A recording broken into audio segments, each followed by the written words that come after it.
Hello दोस्तों, आप लोगों का स्वागत है पगला एक्सप्लेन चैनल पे। तो आज हम लोग फिर से यहाँ पे कल्टीवेटर अगेंस्ट हीरो सोसाइटी के नेक्स्ट एपिसोड को एक्सप्लेन करने वाले हैं। तो हम लोगों ने पिछले एपिसोड में देखा था कि इन दोनों मेगाजॉर्ड साउलू से पूछता है कि तुम यहाँ पे क्या कर रही हो। तो साउलू उसे बताती है कि आउटर स्पेस से कई सारे लोग यहाँ पे लगातार उनकी तरफ आगे बढ़ रहे हैं। वो बहुत ज्यादा पावरफुल हैं। वो क्रिएशन गॉड से कई गुना, हजार गुना ज्यादा शक्तिशाली हैं और ऊपर से उनकी तादाद कई सारी है, जिसपे मेगाजॉर्ड काफी ज्यादा हैरान होता है। लेकिन साउलू उसे बताती है कि भले ही वो लोग यहाँ पे स्ट्रॉन्ग हो गए हैं, लेकिन इतने ज्यादा स्ट्रॉन्ग नहीं हुए हैं कि वो गॉड्स के ग्रुप के खिलाफ जा सके। लेकिन अच्छी बात यह है कि वो लोग यहाँ पे सिर्फ सिविल वॉर के लिए आ रहे हैं, यानी कि आपस में लड़ाई करेंगे। लेकिन उन लोगों का मेन गोल अभी भी यहाँ पे अर्थ ही है। वो लोग अर्थ के ऊपर कब्जा करना चाहते हैं, सिर्फ ये साबित करने के लिए कि ट्रू रूलर कौन है, गधे। इसे साउलू को यहाँ पे मेगाजॉर्ड और उसके भाइयों की मदद चाहिए। मेगाजॉर्ड यहाँ पे साउलू से पूछता है तुम्हारे टीचर के बारे में क्या। तो साउलू को ये भी बताता कि यान यहाँ पे अपनी लिमिट को चेक करने के लिए जा रहा है, इसीलिए वो यहाँ पे उन्हें परेशान नहीं करना चाहती है एक स्टूडेंट होने के नाते। इसलिए उन लोगों को यहाँ पे खुद ही एनिमी को रोकना पड़ेगा किसी भी कीमत पे। मेगाजॉर्ड आगे से साउलू की मदद के लिए मान जाता है और वो साउलू को बताता है कि हजारों सालों की रिसर्च के बाद उन लोगों ने यहाँ पे अपने आप को ऑरा, वो एटीट्यूड वाला ऑरा और न्यूक्लियर पावर के साथ खुद को मिक्स कर लिया है उन लोगों के मैजिक वेपन की वजह से। इसीलिए वो लोग पूरी तरीके से रेडी हैं। हालांकि उन्हें यकीन तो नहीं है कि वो लोग गॉड्स को मार सकते हैं या नहीं, लेकिन वो उन्हें रोकने के लिए काफी ज्यादा ठीक रहेंगे। वहीं पर हम लोग स्टारशिप के ड्राइवर को देखते हैं, जो कि पोसाइडन को बताता है कि वो लोग जेबी नेबुला के पास पहुंच चुके हैं और जेबी नेबुला एक तरीके से फाइटिंग फील्ड है गॉड्स के लिए। इसके बाद हम लोग होप को देखते हैं और होप को भी बताता है कि यहाँ पे कई सारे गॉड्स आ रहे हैं। फर्स्ट एल्डर आगे से कहता है कि हमने सोचा भी नहीं था कि जिन गॉड्स को हम लोग यहाँ पे हजारों सालों तक ढूंढेंगे वो एक दिन खुद ही यहाँ पे हमारे पास चले आएंगे। लेकिन होप आगे से कहता है कि तुम गलत हो, मेरे दिल के अंदर सिर्फ एक ही गॉड है और वो तुम्हें पता है कि गॉड कौन है। ग्रैंड एल्डर यहाँ पे होप से पूछता है कि अब हम लोग क्या करेंगे। तो होप आगे से कहता है ऑफ कोर्स हम उनकी मदद करेंगे। इसके बाद अगला सीन हीरो अलायंस का होता है और यहाँ पे हड़कंप मचा हुआ था। प्रेसिडेंट आगे से चिल्लाते हुए कह रहा था कि ये सभी डेटा जाके अर्थ के अंदर कहीं ना कहीं छुपा दो और जितने भी हीरोज हैं उन सभी से कह दो कि वो यहाँ पे सिविलियन की मदद करें रेफ्यूजी लेने के लिए, भले ही वो लोग जिंदा बचे या फिर मुर्दा, बस मदद करें उनकी। जिसके बाद वो वॉकी टॉकी पे पूछता है कि तुमने यान को कांटेक्ट किया। तो सामने वाला कहता है कि नहीं, यान तो इतने समय फाइटिंग करने के लिए गया हुआ है। इसके बाद अगला सीन कियोस वर्ल्ड का होता है, जहाँ पे हम इन तीनों को देखते हैं और ये तीनों मस्त पार्टी कर रहे थे। इन्हें घंटा फर्क नहीं पड़ता कि बाहर की दुनिया के अंदर क्या चल रहा है। इन लोगों के पास भी नोटिफिकेशन आया था कि अर्थ के ऊपर हमला होने वाला है, लेकिन ये लोग यहाँ पे पोकर खेलने में बिजी थे। ड्वार्फ किंग आगे से कहता है कि अभी तक यहाँ पे किसी ने कुछ भी नहीं कहा है, तो फिर हम लोग इस गेम के बाद में बात करेंगे। उसी टाइम पे ड्वार्फ किंग के पास यहाँ पे आर्कमेजिस का फोन आता है और वो चिल्लाते हुए कहते हैं गधो सालो पोशन खेल रहे हो तुम, साले पोकर खेल रहे हो यहाँ पे, तुम भूल गए क्या हमारा विगर यहाँ पे अर्थ पे ही है। जिस पे ड्वार्फ किंग आगे से कहता है ठीक है, टेका सांस, हम मदद करने के लिए आ रहे हैं। अब अगर तुम लोग सोच रहे हो कि ये यहाँ पे आर्कमेजिस की मदद क्यों कर रहे हैं, तो फिर तुम कहानी भूल चुके हो शायद मेरे दोस्त। इन लोगों ने पोशन बांटे थे इन्हें सिर्फ केओस मचाने के लिए, इसी वजह से ये क्रिएटर लेवल पे हैं। इसके बाद अगला सीन कल्टीवेशन एकेडमी की शॉर्ट कल्टीवेशन केव का होता है, जहाँ पे मैंग अकेले कल्टीवेट करती है। यहाँ पे हम लोग जिया और लैंडमैन के डिसाइपल को देखते हैं और पता नहीं ये यहाँ पे क्यों घूमने के लिए आए हुए हैं। खैर ये जब यहाँ पे घूमने के लिए आए तो फिर इन लोगों के आंखों के सामने ही यहाँ पे एक थंडर टेलीविजन होता है, जहाँ पे हम लोग देखते हैं कि इलेक्ट्रिक ड्रैगन केव के ऊपर गिर रहा था। लेकिन मैंग उस पूरे थंडर टेलीविजन को अपने अंदर एब्जॉर्ब कर लेती है और वो जब बाहर निकलती है तो फिर मैंग यहाँ पे ब्रेक थ्रू कर चुकी थी और वो पहले से कई गुना स्ट्रॉन्ग हो गई थी। ये दोनों यहाँ पे मैंग को सलामी देते हैं, ये कहते हुए कांग्रेचुलेशन, आप यहाँ पे सक्सेसफुली गोल्डन स्टेज को ब्रेक थ्रू करके युवालिंग रियलम पे पहुंच चुकी हैं। वो भी ये दोनों काफी ज्यादा घबराए हुए थे क्योंकि ये एकदम बाउंड्री के पास में ही खड़ी थी। अगर ये थोड़ा भी इधर उधर हो जाती है तो वो थंडर टेलीविजन इनके ऊपर ही आ गिरता और इनकी आंखें बाहर आ जाती। अब मैं तुम्हें यहाँ पे मैंग की कल्टीवेशन के बारे में बता दूं तो वो युवानिंग लेवल पे है, यानी कि प्रीमेच्योर गॉड या फिर गॉड स्टेज के अंदर बस पहला ही कदम रखा है। लैंडमिन और जियो को भी पता चल जाता है कि मैंग यहाँ पे ब्रेक थ्रू करके युवानिंग रियलम पे पहुंच चुकी है, जिसपे जियो आगे से कहता है कि हम भी करीब हैं, हमें भी सिर्फ यहाँ पे 1-2 साल लगेंगे युवानिंग रियलम में पहुंचने पे। यान को भी इस बारे में पता चल जाता है और साथ ही में साउलू को भी कि मैंग यहाँ पे युवानिंग वर्चुअल इमॉर्टल रियलम पे अचीव कर चुकी है। इसके बाद अगला सीन दोबारा हीरो अलायंस का होता है, जहाँ पे हम लोग देखते हैं कि जो असिस्टेंट थे इनके पैर नहीं रुक रहे, ये भाई भागते जा रहे, कुछ तो छुपा रहे हैं। ये अंदर क्या है भाई, GTA 6 छुपाया है या फिर PS6? खैर हम लोग प्रेसिडेंट को देखते हैं जो कि वहाँ पे सभी हीरो से कह रहे थे अगर तुम लोग जिंदा हो तो फिर जितने भी लोग तुम्हारी मुट्ठी में आते हैं, जितने भी पकड़ में आते हैं, उन सभी को लेके इमॉर्टल कल्टीवेशन चले जाओ। तुम्हारे हाथ में जो भी आए, भैंस, बकरी, घोड़ा, मच्छर जो भी आए, उन्हें इमॉर्टल अकेडमी लेके चले जाओ चुपचाप। असिस्टेंट आगे से कहता है प्रेसिडेंट आपने दारू पी है ना टेंशन में, यहाँ पे टोटल 1 बिलियन लोग हैं, आपको लगता है कि हम लोग उस पूरी अकेडमी के अंदर फिट भी हो पाएंगे? जिसपे प्रेसिडेंट आगे से चीखते हुए कहता है मजाक ना करो यार, उस अकेडमी के अंदर साला 4-5 गैलेक्सी आ जाए, 10 बिलियन लोग क्या चीज है। इसके बाद वो गुस्से में अपना फोन पटक देता है, ये कहते हुए ये साले बात नहीं सुनेंगे। जिसके बाद हम लोग ओडिन और जियोस की स्टारशिप्स को देखते हैं और ये लगातार अर्थ की तरफ आगे बढ़ रही थी। जिसके बाद हम लोग मैंग को देखते हैं और इसे भी पता चल जाता है कि इतने समय यहाँ पे क्या हालात हो रखे हैं। जिसके बाद हम लोग सर्विस लाइन के ऑफिस को देखते हैं, जहाँ पे एक सर्विस वाला और सर्विस मैनेजर से कहता है गॉड ऑफ डिटेक्शन, यानी कि ये दिशा दिखाने वाला गॉड है। कर ये पीले बाल वाला गॉड ऑफ डिटेक्शन से पूछता है कि आपको क्या हुआ। तो गॉड ऑफ डिटेक्शन आगे से बताता है कुछ नहीं, बस मुझे बुरी फीलिंग आ रही है कि हमारे बुरी तरीके से लगने वाले हैं। जिसपे ये पीला वाला एकदम चिल था। इसे ऐसा लग रहा था कि अर्थ एकदम दो कौड़ी की जगह है, जहाँ पे इन लोगों को फाइटिंग करके जीतना भी नहीं चाहिए। लेकिन अब क्या किया जा सकता है, फाइटिंग गॉड्स इन लोगों को ऑर्डर दे रहे हैं, तो फिर इन्हें यहाँ पे सिर्फ ऑर्डर ही मानना है। इसके बाद वो पीछे मुड़ के पोसेडन को बताता है कि वो लोग जेबी नेबुला तक पहुंच चुके हैं। यहाँ के जो लोकल क्रिएचर्स हैं, यानी जेबी नेबुला के सिटीजन्स, वो इस जगह को यहाँ पे place of God battle field कहते हैं या फिर गॉड्स ग्रेव।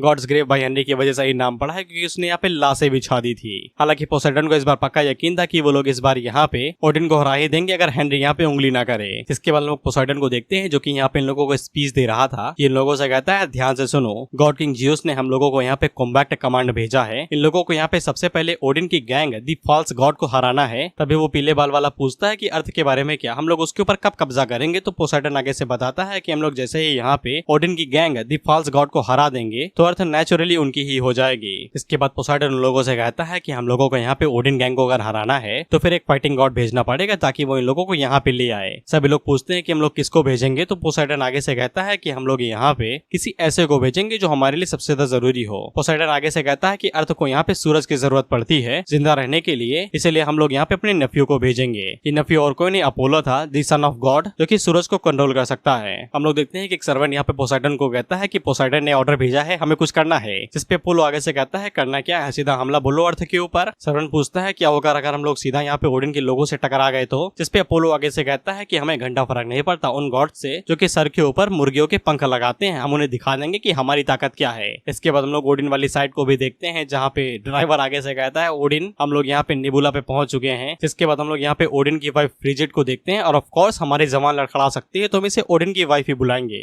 ओडिन की वाइफ ओडिन से कहती है कि हम लोग को अलग हुए कई साल हो गए, साला डिवोर्स मैंने तुम्हारी आधी प्रॉपर्टी मांगी थी, तुमने मुझे कुछ नहीं दिया। अब इतने सालों बाद मुझे यहाँ पे बुला लिया है सिर्फ तुम्हारी मदद करने के लिए ताकि हम एक साथ मर सके। कुछ ज्यादा चालू नहीं हो तुम। ओडिन की जवान को भाई लकवा मार जाता है, वो कुछ भी नहीं कहता। ओडिन की वाइफ इतने समय यहाँ पे फुल डोमिनेंस मूड पे है। वो ओडिन से कहती है कि तुम एक सुअर हो जो कि सिर्फ ब्रूट फोर्स का इस्तेमाल करता है, यानी कि तहज ताकत। इसीलिए वो ओडिन को यहाँ पे एकदम बेशरम गॉड बुलाती है। ओडिन के वाइफ ओडिन से कहती है कि तुमने सबसे पहले गलती ये की कि हमारे बच्चों को सीधा अर्थ पे भेज दिया और उन्हें ऐसे ही खुला छोड़ दिया, पता नहीं उनके साथ क्या हो रहा होगा। अगर यहाँ पे बात मेरे बच्चों की ना होती तो फिर मैं तुम्हारी साइड से कभी भी लड़ाई ना करती। ओडिन आगे से कहता है thank you my wife for the support. Odin को भी पता चल जाता है कि उन लोगों ने यहाँ पे अपोलो को भेजा है अर्थ के पास में, वो लोग यहाँ पे इन्हें ललकार रहे हैं फाइटिंग करने के लिए। ओडिन यहाँ पे मेन फोर्स भेजने वाला था तो उसकी वाइफ आगे से कहती है तुम पक्का एक सुअर हो यार, क्या अपनी बुद्धि या फिर अपने लोगों का इस्तेमाल नहीं कर सकते। तुम्हारा बेटा इतने समय अर्थ के अंदर फंसा हुआ है, उसे बाहर निकालो। अपनी बहू सीफू का इस्तेमाल करो, कम से कम वो अर्थ भेजा के थॉर को बचा ले अपने पति को। एक किंग ऑफ गॉड होने के नाते तुम्हें उन हरामियों को सबक सिखाना चाहिए जो सिर्फ ऊपर कपड़े पहनते हैं, नीचे आधी चड्डी पहन के घूमते हैं। फिर इसके बाद हम लोग थॉर की फियांसे यानी कि होने वाली बीवी या फिर बीबी को देखते हैं। इसका नाम सीफू है। यहाँ पे एक सर्वेंट आती है जो कि सीफू को बताती है कि उनकी मदर इन लॉ ने यानी कि सासू माँ ने उन्हें ऑर्डर दिया है कि उन्हें अर्थ पे जाना है और उन लोगों का ओपोनेंट यहाँ पे सन गॉड अपोलो होने वाला है। सीफू के पास कुछ ज्यादा एक कॉन्फिडेंस था। वो आगे से कहती है बस एक सन गॉड, वो मेरा क्या उखाड़ लेगा।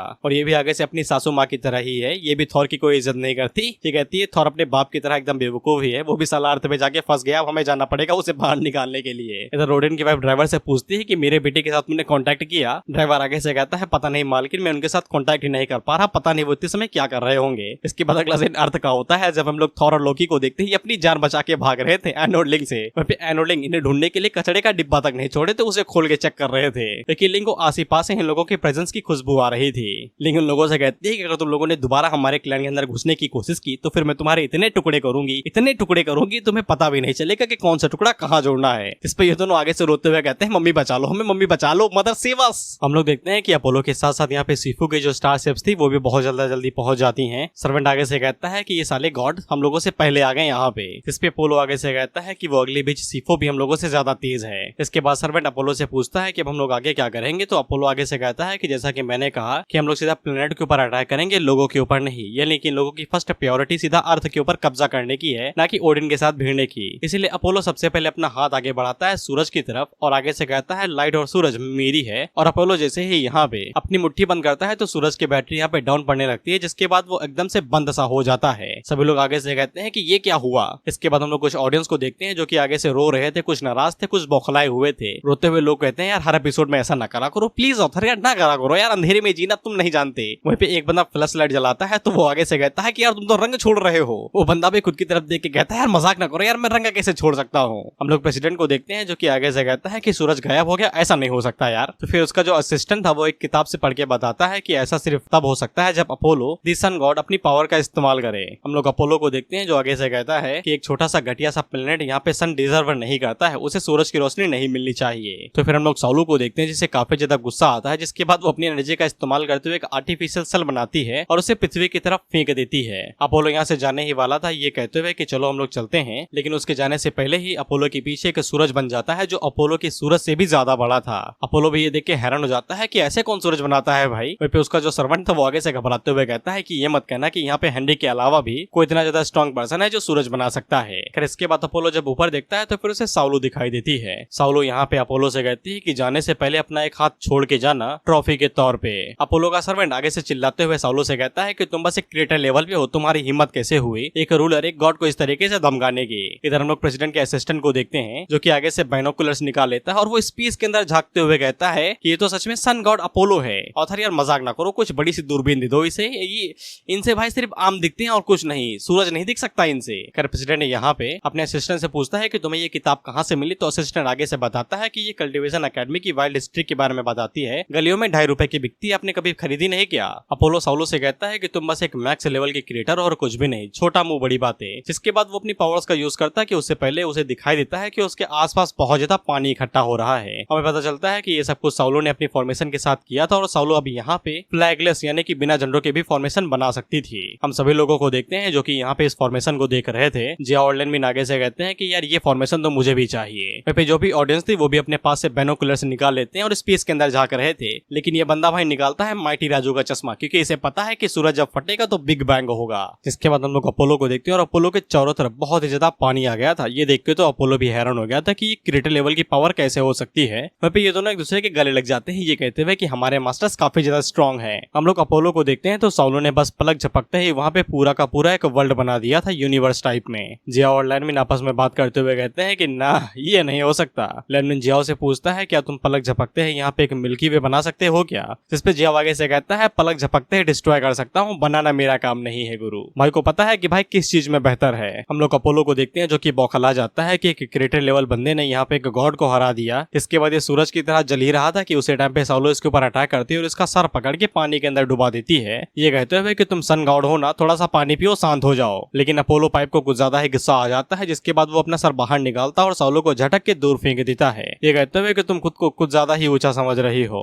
मैं एक मैक्स लेवल का गॉड हूँ और एक क्रिएटर मुझे यहाँ पे फुल फोर्स इस्तेमाल करने के लिए मजबूर कर रहा है। अगर ये बात मेरे अंकल को पता चले यानी कि पोसाइडन को, तो वो मेरे ऊपर बहुत ही ज्यादा बुरी तरीके से हंसेंगे। इसके बाद इसी तरीके की बातें पेलते रहता है कि तुम एक धरतीवासी हो, तुम्हारी हिम्मत कैसे हुई वगैरह वगैरह। लेकिन पलक झपकते ही जियाओ इसके पीछे आता है और कहता है हालेलुया। मैं मजाक नहीं कर रहा, जियाओ यही कहता है। अपोलो पीछे मुड़ के देखता है तब तक जियाओ वहां से गायब होकर दोबारा इसके पीछे आ जाता है और इसको पकड़ लेता है। वो भी उस स्टाइल में जब लौंडा समाज किसी एक बंदे को टारगेट बना के उसे हंसी का कुत्ता बनाना चाहता हो। फिर जियाओ ने जब अपोलो को पकड़े हुए था तो फिर लैनमिन अपने पास से रस्सी निकाल लेता है, वो भी लाल कलर की। तुम्हें पता है ये कहाँ पे इस्तेमाल होती है? You know that. Jiao Apollo से साफ कह देता है कि तुम जिस क्रिएटर्स के बारे में बात कर रहे हो हम वैसे नहीं है, हम लोग गोल्डन द्वाइस्ट मास्टर हैं जो कि अर्थ के कल्टीवेशन एकेडमी से आते हैं। हम लोग साउलो को देखते हैं और साउलो ने खुद को कुछ ज्यादा ही पुश कर दिया था, इसीलिए वो काफी ज्यादा थक चुकी थी। जिसके बाद हम लोग सिफू की स्पेसशिप को देखते हैं और उसके सर्वेंट आगे से चिल्लाते हुए कहते हैं कि ये हरामी कौन है भाई, इन्होंने अपोलो को गपोलो बना दिया, उसे देखो कैसे तड़पा रहे हैं, हंसा हंसा के मार देंगे उसे। बस 3 क्रिएटर लेवल के लोगों ने मिलकर यहाँ पे अपोलो की पुंगी बजा दी। अर्थ पहले की तरह सिंपल नहीं है मेम साहिबा, हमें यहाँ से भाग लेना चाहिए। लेकिन सिफू एकदम फुल कॉन्फिडेंट में थी कि वो आसानी के साथ यहाँ पे जीत सकती है, इसीलिए वो कहती है स्पेसशिप को आगे बढ़ाया जाए। इधर हम लोग अपोलो को देखते हैं और इसका भाई बुरा हाल था हंस हंस के, भाई ये जिया और लैनमिन से तड़पा रहे हैं हंसा हंसा के। भाई कौन कहता है तुम्हें दुश्मन को हराने के लिए हथियार की जरूरत है? अगर तुम्हारे पास जिया और लैनमिन है तो ये कुछ भी कर सकते हैं। हम लोग दोबारा सिफू को देखते हैं जो कि इस पूरे नजारे को देख के एकदम हैरान ही हो गई थी। उसकी सर्वेंट आगे से कहती है मैडम सिफू हम ये क्या दिख रहे हैं, इससे अच्छा तो हम लोग अपनी आंखें फोड़ लेते। तो फिर सिफू इन दोनों को भाई इंग्लिश में गाली दे रही थी, दिस मदर चूसट्स। इधर ये सर्वेंट सिफू से कहती है कि मैडम अब ये कुछ ज्यादा हो रहा है, हमें यहाँ से निकल लेना चाहिए। क्या आपको सच में लगता है कि आप इनके साथ आसानी के साथ निपट सकती हैं? सिफू आगे से अपनी बुद्धि का इस्तेमाल करते हुए कहती है कि मैं कुछ भी यहाँ पे बेवकूफी भरा नहीं करने वाली, ये साले कोई ऑर्डिनरी क्रिएटर्स नहीं है। उस वाले क्रिएटर को देखो जिसने जिसने यहाँ पे सन गॉड को पकड़ के रखा है। सन गॉड इतना ज्यादा स्ट्रॉन्ग है, उसका टेम्परेचर इतना ज्यादा हाई होता है 10,000 ट्रिलियन डिग्री तक जा सकता है, लेकिन इसके बावजूद उसे कुछ भी नहीं हो रहा। सन गॉड यहाँ पे सिर्फ चुटकी बजा के कई सारे क्रिएटर्स को मार गिरा सकता है, लेकिन वो इन्हें छू तक नहीं पा रहा। कहता कि अपोलो भी बहुत ज्यादा हैरान था कि जियाओ को कुछ हो नहीं रहा उसके टेम्परेचर से, और वो जियाओ से कहता है कि साले मैं सन गॉड हूँ, मेरे पास आने से ही लोग यहाँ पे धूल बन जाते हैं, तुम कुछ ही देर के अंदर यहाँ पे सेक कबाब बन जाओगे। सिफू आगे से बताती है कि उस क्रिएटर के हाथ की तरफ देखो, उसका हाथ जल रहा है, लेकिन इसके बावजूद उसे कुछ भी नहीं हो रहा। इसका मतलब यही है कि वो जितना ज्यादा डैमेज लेगा उतना ज्यादा वो पावरफुल बनता जाएगा, जैसे कि उनके पास कोई लिमिट नहीं है, दे आर लिमिटलेस। इसे सिफू की सर्वेंट काफी ज्यादा घबरा जाती है और सिफू आगे से बताती है कि हम लोग यहाँ पे सप्रेशन टाइप की पावर का इस्तेमाल कर सकते हैं, लेकिन यहाँ पे अभी भी कोई चांस नहीं है कि वो काम करेगा या नहीं करेगा। और ऊपर से यहाँ पे एक और क्रिएटर लेवल का बंदा है जिसकी एबिलिटी के बारे में इन लोगों को पता भी नहीं है, वो हमारा लाइनमैन है, और ये हरामी कैंची निकाल के यहाँ पे अपोलो के कपड़े काट रहा है। मैं बता रहा हूँ अपोलो को इससे ट्रॉमा होगा, वो कभी भी इस चीज से उभर नहीं पाएगा। चंगो मंगो के बाद इनका नंबर आता है हरामी पन्ने पे। चंगो मंगो यहाँ पे अपने अपोनेंट्स को फिजिकली नहीं मेंटली टॉर्चर करते हैं, उन्हें स्कैम करके, और ये दोनों फिजिकली करते हैं। बाय द वे ये पहली बार है जब ये दोनों एक साथ टीम अप करके काम कर रहे हैं। इसके बाद अगला सीन सुपर ह्यूमन अकेडमी का होता है और इन दोनों के भाई आंसू निकल आ रहे थे। ये बहुत पढ़ लिए कि साल में एक बार किताब खोल के देखते हैं, इनके लिए आधा घंटा किताब देखना भी बहुत बड़ी बात है, इसलिए खून के आंसू रो रहे थे कि टीचर छुट्टी कर दो अब, just like me and back benchers. लेकिन हेनरी इनकी बातों को इग्नोर ही करता है। वहीं पे ये हरे हेलमेट वाला आगे से बताता है, तुमने सुना नहीं टीचर ने क्या कहा था, चाहे कुछ भी हो जाए बाहर, चाहे आंधी तूफान आ जाए, हमला कर दे एलियंस, लेकिन हम लोगों को यहाँ पे समय की कीमत का आभास होना चाहिए और हम लोग यहाँ पे कभी भी रूल्स को नहीं तोड़ेंगे। अपनी क्लास खत्म होने के बाद ही हम लोग बाहर कदम रख पाएंगे। एक बंदा अपनी घड़ी में टाइम देखते हुए कहता है कि अभी भी आधा घंटा बाकी, हम लोग कैसे इसे सर्वाइव करेंगे। लेकिन तभी हेनरी इन लोगों से कहता है कि तुम लोग जा सकते हो, क्लास आज यहीं पे खत्म होती है। ये सभी हैरान होते हैं और हेनरी से पूछते हैं कुछ हुआ है क्या, लेकिन हेनरी लोगों से कहता है कि तुम लोग चले जाओ, मैं बाद में आ जाऊंगा। हालांकि इन्हें अजीब लग रहा था क्योंकि हेनरी कभी भी यहाँ पे क्लासेस स्किप या फिर उन्हें जल्दी खत्म नहीं करता है, भाई समय का पाबंद बंदा है। लेकिन एक बंदा जब पीछे मुड़ के देखता है तो फिर उसकी चीख निकल जाती है, क्योंकि हम लोग देखते हैं कि यान यहाँ पे हेनरी के सामने ही बैठा हुआ था। ये दोनों ही यहाँ पे एक ही सिक्के के दो पहलू हैं, बस एक वाला ज्यादा वजनदार है। हेनरी यहाँ पे यान से माफी मांगता है, ये कहते हुए तुम्हें इंतजार कराने के लिए माफ करना, लेकिन क्लास जरूरी है। यान उसे कहता है कोई बात नहीं है, तुम अभी यहाँ क्लास देना चाहो तो दे सकते हो, मैं इंतजार कर लूंगा। वहीं इन चारों के भाई गले सूख जाते हैं, ये थूक को गटक लेते हैं पानी की तरह ताकि गला ठंडा हो सके। यान यहाँ पे हेनरी को बताता है कि तुमने उस फॉर्मेशन का कोड ले लिया है जिसको मैंने बनाया था, अब वो काम नहीं कर रही, मैं चाहूंगा कि तुम मुझे वापस कर दो, वही अखरोट जो एरोस लेके भाग गई थी। हेनरी यहाँ पे माफी मांगता है और यान से कहता है कि उसने वो फेंक दिया था, वो किसी से कह के उसे वापस बुलवा लेगा। यान कहता है थैंक यू तुम्हारी सोचने समझ के लिए, थैंक यू। हेनरी भी आगे से कहता है यू आर वेलकम। वहीं पे हेनरी आगे से माफी भी मांगता है यान को परेशानी देने के लिए। वहीं पे ये दोनों अपने मन के अंदर सोचते हैं कि ये दोनों कुछ ज्यादा ही पोलाइट नहीं है, और दूसरा वाला आगे से कहता है मुझे लगता है कि कुछ बड़ा होने वाला है साहब, ये रिजल्ट आने की पहले की शांति है, जिसके बाद जो बाप हड़कंप मचाएगा उससे कोई भाग नहीं पाएगा। यान कहता है तो फिर हम लोग चले क्या, लेकिन हेनरी उसे रोकता है ये कहते हुए कि तुम यहाँ पे फॉर्मेशन की के लिए नहीं आए हो। यान भी कहता है ऑफ कोर्स मैं यहाँ पे उसके लिए नहीं आया हूँ, जिसपे हेनरी को समझ में आ जाता है कि यान यहाँ पे भिड़ने के लिए आया है, जिसपे इन तीनों की फट जाती है। आगे से कहता है यहाँ ना लड़ना भाई, बाहर जाओ गैलेक्सी के दूर, यहाँ ना लड़ो। यान हेनरी से कहता है कि उसने यहाँ पे हेनरी की कहानी सुनी है और हेनरी की कहानी कुछ हद तक यान से ही मेल खाती है। यान यहाँ पे 2800 साल जी चुका है, लेकिन इसके बावजूद उसे आज तक कोई भी नहीं मिला जो उसके जैसा हो, जब तक हेनरी उसके सामने नहीं आया। और हेनरी की कहानी बिल्कुल उसी की तरीके है। यान अपने बारे में बताता है कि उसने अपने बचपन से ही कल्टीवेशन शुरू किया था और उसके लिए सो कॉल्ड कल्टीवेशन बस हवा की तरह थी, जिसको वो जब चाहे सांस की तरह अंदर बाहर कर सकता था। यान को सिर्फ एक ही चीज हरा सकी है, वो है उसका खुद का पोटेंशियल और कुछ भी नहीं। जो लोग उसे अपोनेंट समझते थे वो उसे कभी हरा ही नहीं पाए और न ही उसका कभी सामना कर पाए। ऑफ कोर्स यान के वहाँ पे कभी भी अकेलापन महसूस नहीं है, क्योंकि वो लोग कल्टीवेटर्स हैं, वो दिल के साथ साथ मन को भी कल्टीवेट करते हैं। और ऑफ कोर्स इमॉर्टल होने के नाते वो लोग यहाँ पे कोई गंदा काम और लड़ाई धड़ाई नहीं करते हैं, क्योंकि वो भी गंदे काम में आती है। लेकिन यान आज यहाँ पे लड़ना चाहता है खुद के पोटेंशियल को रिलीज करने के लिए, वो भी फुल फोर्स से। इसके बाद वो हेनरी से पूछता है क्या तभी तुमने हार का मजा चखा है। हेनरी आगे से कहता है बिल्कुल भी नहीं। हेनरी यान से कहता है कि लड़ाई काफी ज्यादा सिंपल तरीका होती है, यहाँ पे ऐसी कोई भी चीज नहीं होती है जो नफरत, मकसद और हैरानी दे। लेकिन अगर यान यहाँ पे उससे फाइट करना चाहता है तो वो इसके लिए हाँ कहता है। तो फिर यान भी आगे से हाँ कह देता है लड़ाई करने के लिए, जिससे इन लोगों की फटी यहाँ से भागते हुए कहते हैं भागो नहीं हम लोग मारे जाएंगे, भागो भागो। वहीं पे ये दोनों जब अपनी फाइट का ऐलान करते हैं तो इनका स्पिरिचुअल प्रेशर इतना ज्यादा रिलीज होता है कि ये गैलेक्सी से बाहर निकल के इन सभी लोगों को महसूस होता है जी हाओ, लैन मिन लैनमिन, सॉलू, यहाँ तक कि सीफू को भी। वह ये सभी दूरबीन से देखते हुए कहते हैं कि ये लोग रुक क्यों गए भाई, मैंने पैसा लगाया है, इन पे लड़ाई करो। वह सीफू को जो पावर का फ्लो महसूस होता है वो बहुत ही ज्यादा था, वो काफी ज्यादा हैरान हो गई थी, क्योंकि इधर हम लोग देखते हैं कि हेनरी ने सीधा यान के ऊपर हमला ही बोल दिया था और वो उसके मुंह के ऊपर एक जोरदार घूंसा मारता है और इस घूंसे से जो शॉक वेव निकलती है वो पूरे प्लेनेट को चारों तरफ से घेर के गैलेक्सी के अंदर भी फील जाती है। अपोलो आगे से कहता है ये क्या है भाई, गैलेक्सी के अंदर हवा कैसे चल रही है। वह सभी लोग अपने मन के अंदर सोच रहे थे कि ये क्या हो रहा है, ये कैसी फीलिंग हो रही है मुझे। इधर हम लोग देखते हैं कि हेनरी ने सीधा यान की ठुड्डी के ऊपर एक जोरदार घूंसा मारता था और इतना ज्यादा प्रेशर यहाँ पे रिलीज हुआ था कि सभी चीजें हवा में उड़ गई थी। हम देखते हैं कि गिलास जो हवा में उड़ रहा था वो नीचे आता है और यान को कुछ भी नहीं हुआ था।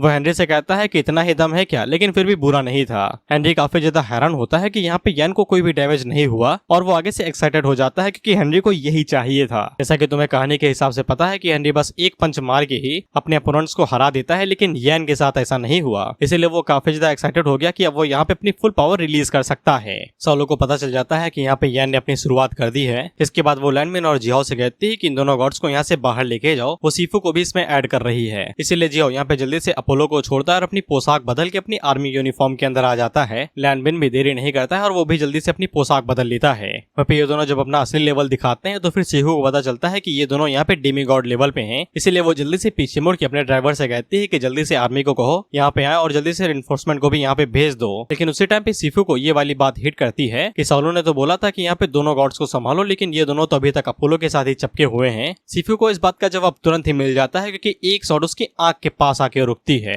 ये और कोई नहीं मैंग थी। मैंग यहाँ पे सीफू से साफ कह देती है कि तुम मेरे मुकाबले की नहीं हो, मैं तुम्हें एक ही बार कहूंगी कि हिलना नहीं तो मैं तुम्हारे दो टुकड़े करूंगी, एक यहीं पे रखूंगी और दूसरा हेल भेज दूंगी। जैसे सीफू काफी ज्यादा घबरा जाती है, वो आगे से कहती है कि इनके पास एक गॉड भी है, धरती वालों के पास क्या क्या छुपा के रखा है भाई, सब निकाल दोगे क्या अभी। और वो मैंग से कहती है यार तुम्हें हेला या फिर हेड्स के पास जाना चाहिए, तो तुम यहाँ पे क्यों आ गए। इधर हम लोग सीफू को ड्राइवर को देखते हैं जो कि आगे से सिग्नल बटन दबा देता है और वो मन के अंदर सोचता है कि धरती पे गॉड्स भी रहते हैं क्या। आज हमें पता चला, और पता चला उसी दिन जब हमारे लगने वाले हैं। इसके बाद अगला सीन जेबी निबुला का होता है जो कि इतने समय गॉड्स के लिए बैटलफील्ड बन चुका है। ये भाई आपस में ही लड़े जा रहे हैं, धनुष तीर छोड़ो, ये भाई लेजर बीम का इस्तेमाल कर रहे हैं एक दूसरे की स्टारशिप उड़ाने के लिए। हम लोग पोसाइडन को देखते हैं जो कि अपने लोगों से कहता है कि लड़ाई रोक दो, अभी की अभी लड़ाई रोक दो। इसके बाद अपोलो यहाँ पे पोसाइडन को कॉल करके बताता है कि इन लोगों के पास बहुत बड़ी प्रॉब्लम आ गई है। इन लोगों का सामना यहाँ पे कई सारे डेमीगॉड्स के साथ हो गया जो अर्थ पे हैं, और इसके अलावा जिस चीज का इन लोगों का डर था वही हुआ, हेनरी भी यहाँ पे आ चुका है। पोसाइडन ये वाली बात जान के काफी ज्यादा घबरा जाता है। वहीं पे ड्राइवर आगे से पूछता है लॉर्ड पोसाइडन हम लोगों को क्या करना चाहिए। इस पे पोसाइडन आगे से कहता है कि यहाँ पे खेलना बंद करो, हम लोग ओडिन के साथ बिल्कुल भी फाइट नहीं करेंगे, सीधा गैलेक्सी की तरफ चलो, यानी कि अर्थ की तरफ। इधर हम लोग ओडिन को देखते हैं जो कि अपनी वाइफ से कहता है कि जिस आदमी ने हमारे माता पिता को मारा था वो आ चुका है। तो फिर ओडिन की वाइफ आगे से कहती है कि जल्दी से गैलेक्सी की तरफ चलो, आज तो देख ही लेंगे कि कौन बचता है। जिसके बाद लोग इधर यहाँ पे हेनरी और यान को देखते हैं और हेनरी यहाँ पे यान से कहता है कि तुम वो पहले बंदे हो जो कि मेरे फिस्ट के सामने टिक पाया है, तुम एक मॉन्स्टर से कम नहीं हो।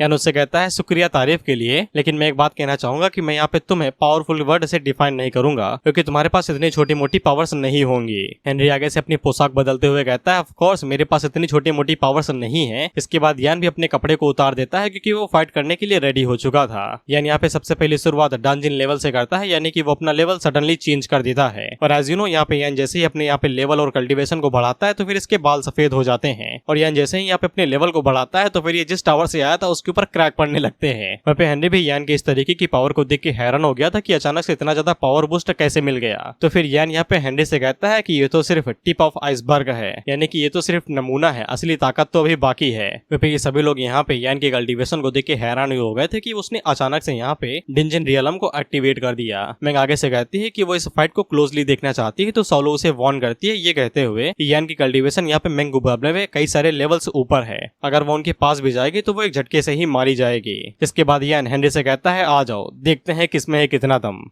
हेनरी यान के ऊपर एक जोरदार पंच मारने की कोशिश करता है, लेकिन यान आगे से अपनी स्पिरिचुअल फोर्स का इस्तेमाल करता है और वो बड़ी आसानी के साथ ही हेनरी के पंच को ब्लॉक कर लेता है। इसको यहाँ पे डंजन प्रोटेक्शन कहा जाता है, जो कि इमोर्टल के पास होती है, जो कि स्पिरिचुअल एनर्जी से बनी रहती है। जिसके बाद यान अपनी एक उंगली का इस्तेमाल करता है हेनरी के ऊपर पंच मारने के लिए, जिससे हेनरी के ऊपर एक जोरदार चोट लगती है, लेकिन हेनरी इससे और ज्यादा एक्साइटेड हो जाता है। जिसके बाद वो यान के ऊपर और भी तेजी से पंचेस मारने लगता है। हेनरी इसी तरीके से लगातार यान के ऊपर पंचेस मारते ही रहता है, लेकिन यान की जो प्रोटेक्शन थी वो उसे ब्लॉक कर कर रही थी, लेकिन कुछ पंचेस के बाद में ही यान की जो प्रोटेक्शन थी वो पूरी तरीके से सैटर हो जाती है। वह पेसाओलो इन दोनों को बताते हैं कि गॉड ऑफ ग्रुप्स यहाँ पे आ रहे हैं, कई सारे गॉड हमला करने के लिए आ रहे हैं। जियाओ आगे से कहता है कि मजाक न करो यार, यहाँ पे सिर्फ उन लोगों के पास क्लास प्रेसिडेंट ही हैं जो कि हेवनली रियलम तक पहुंच पाई हैं। वो भले ही यहाँ पे 2 गॉड्स को एक टाइम पे हैंडल कर सकते हैं, लेकिन हम लोग एक भी नहीं कर सकते। इसके बाद हम लोग आखिरकार जाके सेन को देख पाते हैं जो कि अब एल्केमी मास्टर बन चुकी थी, और सेन यहाँ पे हेवनली रियलम की पिल बनाना चाहती थी जो किसी को भी एक झटके के अंदर एक गॉड बना दे, लेकिन इन्हें रेडी होने में और भी ज्यादा टाइम लगने वाला था।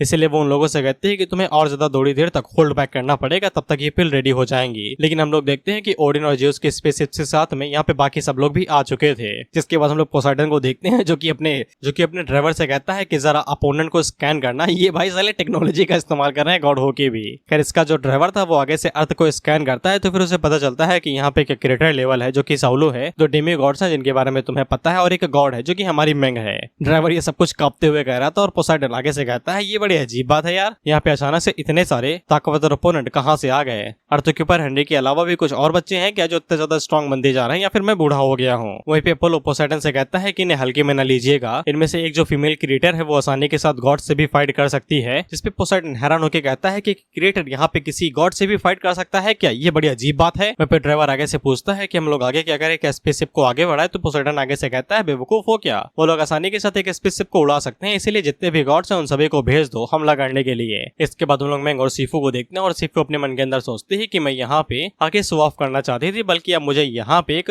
हॉस्टेज बना के रख लिया गया है। उसी टाइम पे मैंग की नजर यहाँ पे बाकी सारी स्पेसशिप्स के ऊपर पड़ती है, और साथ ही में बाल्डर के ऊपर भी जो कि टकला था। वहीं पे सीफू की जैसे ही नजर यहाँ पे बाल्डर के ऊपर पड़ती है तो वो आगे से कहती है जेठ जी मदद कीजिए। वहीं पे साउलो यहाँ पे सीफू से कहती है कि हिलना नहीं तो टुकड़े कर दूंगी, लेकिन उसे यहाँ पे बाल्डर की भी चिंता थी कहीं वो हमला न कर दे। लेकिन तब तक बाल्डर ने हमला कर दिया था, जिसके बाद वो स्पेसशिप को डिस्ट्रॉय करते हुए मैंग को गले से पकड़ता है और उसे बाहर ले आता है, ये कहते हुए कि अब तुम्हें कुछ भी नहीं कर पाएगा। और साथ ही में वो सीफू से पूछता है कि इसने तुम्हें पकड़ कैसे लिया, तो सीफू आगे से कहती है कि मैं बस केयरलेस हो गई थी। लेकिन उसी टाइम पे हम लोग देखते हैं कि मैंग दोबारा यहाँ पे सीफू के गर्दन के ऊपर तलवार रख देती है, ये कहते हुए कि कहा ना हिलना नहीं। जिसपे सीफू आगे से दोबारा चीखते और रोते हुए कहती है जेठ जी मदद कीजिए, दोबारा पकड़ लिया गया मुझे। लेकिन बाल्डर हैरान होकर कहता है क्या मजाक कर रहे हो यार, ये तो मेरे सामने खड़ी है, मैंने तो इसे गर्दन से पकड़ रखा है। इधर मैंग यहाँ पे सीफू से बार बार कह रही थी कि अगर तुम इस बार हिले तो मैं पक्का तुम्हारी गर्दन काट दूंगी। बाल्डर यहाँ पे सीफू से कहता है कि वो पक्का एक क्लोन होगा, लेकिन सीफू आगे से बताती है कि इसके पास रियल गॉड प्रेजेंस है, यानी कि ये वाली असली है। वहीं पे बाल्डर को पता चलता है कि उसने जिसे पकड़ रखा है वो भी असली है। तो मैंग इन लोगों को बताती है कि हम दोनों ही असली हैं, क्योंकि हम लोगों ने यहाँ पे इनकारनेशन का इस्तेमाल किया है। बेवकूफ। बाल्डर आगे से हैरान होकर कहता है कि ये इनकारनेशन क्या चीज है भाई, मेरी स्ट्रेंथ भी यहाँ पे पोसाइडन जितनी है, तो मुझे बेवकूफ नहीं बना सकती। लेकिन उसी टाइम पे मैंग इसके मुंह के ऊपर घुटना मारती है, जिससे उड़ते हुए दूर जाके गिरता है। और मैंग उससे कहती है कौन पोसाइडन भाई, मैं किसी को भी नहीं जानती, मुझे सिर्फ इतना पता है पानी जल की रानी है, मछली इतना पानी है। खैर मैंग हम लोगों को समझाने के लिए यहाँ पे इनकारनेशन के बारे में बताती है। इनकारनेशन यहाँ पे सॉर्ड स्पिरिट ही होती है, लेकिन ये बस खुद का क्लोन होता है, और उस क्लोन के पास उतनी स्ट्रेंथ होती है जितनी यहाँ पे असली वाले के पास होगी। इसलिए मैंग यहाँ पे अगर 10 गॉड भी आ जाए तो वो आसानी के साथ उनका भी सामना कर सकती है। जियो आगे से गॉड रियलम की तारीफ करते हुए कहता है कि यार क्लास लीडर यहाँ पे एकदम मस्त गॉड्स के साथ फाइट कर रही है, हेवनली रियलम कुछ ज्यादा ही कमाल की चीज है। तो साउलो इन लोगों से कहती है कि तुम्हें थोड़ा बहुत ध्यान रखना चाहिए, अभी तक हम लोग वहाँ पे हेवनली रियलम तक नहीं पहुंचे हैं, इसलिए हम लोग गलती नहीं कर सकते। लेकिन उसी टाइम पे यहाँ पे जियो साउलो से कहता है कि अपने पीछे देखो, और जब साउलो पीछे मुड़ के देखती है तो फिर उसे यहाँ पे एरिस दिखाई देता है, द गॉड ऑफ वॉर। साउलो एरिस को देख के कहती है कि यहाँ पे सन ऑफ गॉड पहले से ही मुसीबत बना हुआ था, अब गॉड ऑफ वॉर भी आ गया। वहीं पे एरिस अपोलो से कहता है कि तुम भाग लो यहाँ से, बाकी सब मेरे हवाले कर दो, मैं देख लूंगा। वहीं पे मेगाजॉर्ड अपने भाइयों से कहता है कि भाइयों अब समय आ चुका है हमारे दोबारा साइन करने का। वहीं पे अपोलो यहाँ पे एरिस से कहता है कि उन्हें हल्के में ना लेना, मैंने अभी तक हार नहीं मानी है। लेकिन एरिस यहाँ पे जैसे ही अपनी पावर्स को रिलीज करता है तो फिर उसकी पावर बहुत ही ज्यादा थी, ये लोग एकदम हिल से जाते हैं। साउलो पीछे मुड़ के उन दोनों से कहती है कि खुद को संभालो, जब तक यहाँ पे हेवनली रियलम पिल रेडी नहीं हो जाती हम लोगों को जिंदा रहना पड़ेगा, नहीं तो हमारी लाश भी नहीं मिलेगी, ये बख्शेंगे नहीं हमें। इसके बाद वो नीचे मुड़ के इन मेगाजॉर्ड से कहती है कि तुम क्या देख रहे हो, जल्दी से यहाँ पे आओ, हमारी मदद करो, अब तुम ही लोगों हमारे लिए लाइफ इंश्योरेंस है। इस पे मेगाजॉर्ड और उसके जो भी भाई थे वो जल्दी से उड़ते हुए जाते हैं। और तुम लोगों को क्या लगता है कि ये लोग इस बार किस तरीके से ट्रांसफॉर्म होंगे, मुझे कमेंट में बता देना, मजा आएगा पढ़ के। इसके बाद ये चैप्टर खत्म होता है और अगले चैप्टर में हम लोग यहाँ पे स्टील बिडल को देखते हैं, जो कि इन 6 के 6 को बता रहा था कि तुम्हें यहाँ पे सबसे पहले अपने मास्टर की पावर्स को यहाँ पे 1000 गुना बढ़ाना पड़ेगा, जिसके बाद तुम यहाँ पे उनके साथ फ्यूज हो सकते हो। दरअसल ये सभी मेगाजॉर्ड यहाँ पे इस बार एक साथ फ्यूज नहीं होना चाहते थे, बल्कि अपने मास्टर के साथ फ्यूज होना चाहते थे, जैसे कि पावर रेंजर्स होते हैं। इसलिए अच्छे यहाँ पे दो की टोली में जाते हैं और इन तीनों के साथ फ्यूज हो जाते हैं। ये तीनों जैसे यहाँ पे फ्यूज होते हैं तो सोलो को समझ में आता है कि इस फीलिंग को ही यहाँ पे मेगाजॉर्ड चलाना कहते हैं, जो कि बहुत ही ज्यादा कमाल की है। और मुझे नहीं पता कि यहाँ पे ये कौन किसके साथ फ्यूज हुआ है, बस ये एक साथ फ्यूज हो गए हैं। अब इन लोगों की झलक देख लो। हम लोग सोलो को देखते हैं तो फिर इसका डिजाइन काफी ज्यादा कमाल का था, जिसके बाद हम लोग जियाओ को देखते हैं और इसका भी डिजाइन काफी ज्यादा कमाल का है। लैनविन का भी ठीक ठाक ही है, मतलब कलर ज्यादा ठीक नहीं है, बस डिजाइन बढ़िया है। जिसके बाद हम लोग अपोलो को देखते हैं और इसकी भाई चारों खाने चीत हो जाती है। आगे से चिल्लाते हुए कहता है कि ये क्या मजाक है। वहीं इनके जो ड्राइवर्स थे वो आगे से कहते हैं कि अर्थ पे अजीबोगरीब चीजें हमेशा होती ही रहती हैं। दूसरा वाला आगे से कहता है मुझे भी बैड फीलिंग आ रही है, मैं भी घर जाना चाहता हूँ। इसके बाद आता है यहाँ पे फनी सीन। हम लोग ऑडियंस को देखते हैं जो कि आगे से दूरबीन लगा के देख रहे थे। इसके बाद एक बंदे को यहाँ पे चिंगारी उठकती है, वो आगे से कहता है कि मुझे यहाँ पे 4K में देखना है, एकदम HD क्वालिटी में। इसके बाद वो चिल्लाते हुए कहता है रिपोर्टर कहाँ पे है, रिपोर्टर कहाँ से, साला वो इतने चैट तक यहाँ पे एब्सेंट था, अब आने का समय आ चुका है, अब कम बैक चाहिए उसका। इसके बाद ये भागते हुए जाता है और रिपोर्टर को उसके घर से उठा ले जाता है। रिपोर्टर इतने समय यहाँ पे बुढ़ा चुका है, लेकिन प्रोफेसर उसने अभी नहीं छोड़ा, इसके पास बीबी का मैक अभी भी है। ये बंदा रिपोर्टर का कॉलर पकड़ता है और उससे कहता है तुम जिंदा होना, जल्दी से लाइव स्ट्रीम शुरू करो, एकदम 4 क्वालिटी में, एकदम मजेदार, देख के एकदम आत्मा तृप्त हो जानी चाहिए। रिपोर्टर को छोड़ो, हम लोग मेका को देखते हैं, ये भी बुढ़ा चुका है, इसकी भी मुंह छा चुकी है। भाई रिपोर्टर इतने समय भाई लाठी लेके चल रहा है, एकदम फनी सीन है। रिपोर्टर आगे से कहता है 600 साल हो गए, तुम लोग अभी भी लड़ रहे हो। I think bro got Thorfinn effect, I have no enemies.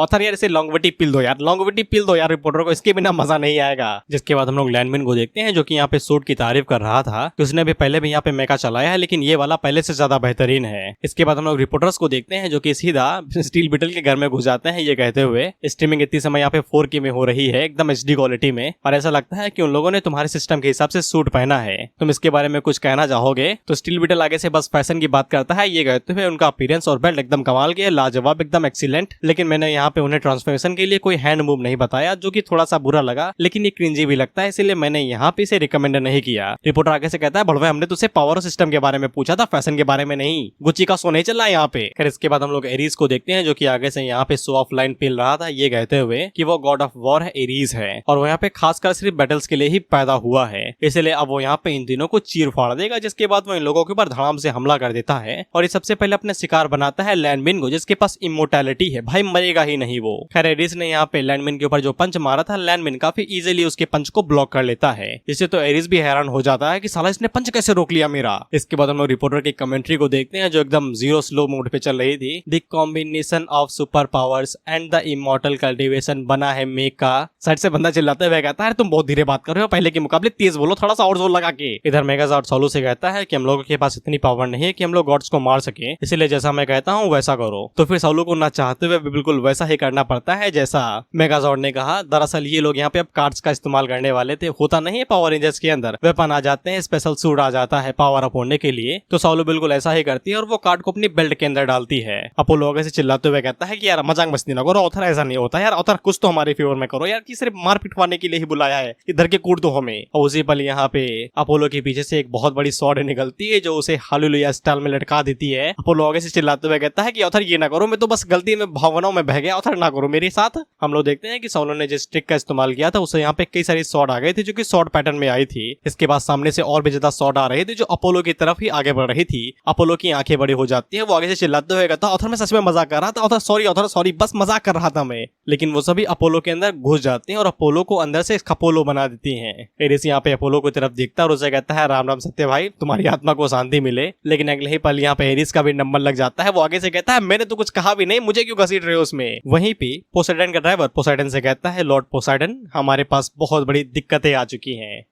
इसके बाद हम लोग एरिस को देखते हैं तो एरिस के पास यहाँ पे लैंडमिन आता है उसको खर्चा पानी देने के लिए, जिसपे एरिस की आंखें बाहर आ जाती है। वो आगे से कहता है ऐसा ना करो मेरी जान। पोसेडन आगे से कहता है कि ये धरतीवासी इतने ज्यादा स्ट्रॉन्ग नहीं हो सकते, एरिस का लेवल बिल्कुल मेरे माफिक ही है, वो ऐसे कैसे हार सकता है। इसके बाद पोसेडन आगे से चिल्लाते हुए कहता है कि रिइंफोर्समेंट के तौर पे टोट को भेजो ना। इसके बाद हम लोग देखते हैं कि अचानक से स्पेस के अंदर आग जल जाती है, तो फिर हम लोग देखते हैं कि वहाँ पे टोट आता है। इसका असली नाम यहाँ पे हफीस्टस है, ये भी एक ओलंपियन यानी कि ग्रीक गॉड ही है। ज्यादातर इसे ब्लैक स्मिथ फायर के साथ जोड़ा जाता है। है, गॉड ऑफ ब्लैक स्मिथ या फिर फायर। आई होप इतना तुम्हें काफी होगा समझाने के लिए। हम लोग इंसानों को देखते हैं और वो जैसे ही यहाँ पे टोड को देखते हैं तो आगे से चिल्लाते हुए कहते हैं इनके पास कितने तरह हैं भाई, ये तो ट्रॉफी की तरह निकालते ही जा रहे हैं। हम लोग रिपोर्टर को देखते हैं और ये अभी भी यहाँ पे स्लो मोशन में चल रहा है। ऐसा लगता है इमॉर्टल एकेडमी ने यहाँ पे इंटायर गॉड के साथ फाइट कर ली है। पीछे से बंदा चिल्लाते हुए कहता है यार मैं लेके आया हूं तुम्हें, तुम मेरी बेइज्जती कराओ, थोड़ा तेज बोलो, स्पीड बढ़ाओ अपनी। खैर कुछ लोग थे जिन्हें इस बात की तसल्ली थी कि कम से कम ये अर्थ के ऊपर यहाँ पे डिस्ट्रक्शन तो नहीं ला रहे। ऐसा इमॉर्टल एकेडमी हर दिन लगती ही रहती है। हम लोग टोड को देखते हैं जो कि आगे से कहता है कि साला तुम लोग बहुत ही ज्यादा हरामी हो यार, तुम लोगों ने एरिस को यहाँ पे एकदम हल्के में लेके उसे टांग दिया दीवार पे। टोथ आगे से बताता है कि उसने ये भी सुना है कि एरिस ने यहाँ पे हेनरी के साथ मुलाकात की है, इसीलिए हेनरी के अलावा और कोई भी लोग यहाँ पे पंगा नहीं ले सकते हैं एरिस के साथ में। जिसके बाद वो फैसला करता है कि वो पूरे सोलर सिस्टम को ही उड़ा देगा, जिस पे इंसानों की फटी। वो आगे से चिल्लाते हुए कहते हैं रिपोर्टर तुमने तो कहा था ये लोग यहाँ पे मास डिस्ट्रक्शन नहीं करते हैं, लोगों को नहीं मारते, ये क्या कर रहे हैं हमारे साथ। खैर टोथ इन लोगों का यहाँ पे सीख कबाब बनाता कि उससे पहले ही जिहो बीच में आ जाता है। इसके बाद वो इजीली यहाँ पे टोथ के अटैक को गायब कर देता है।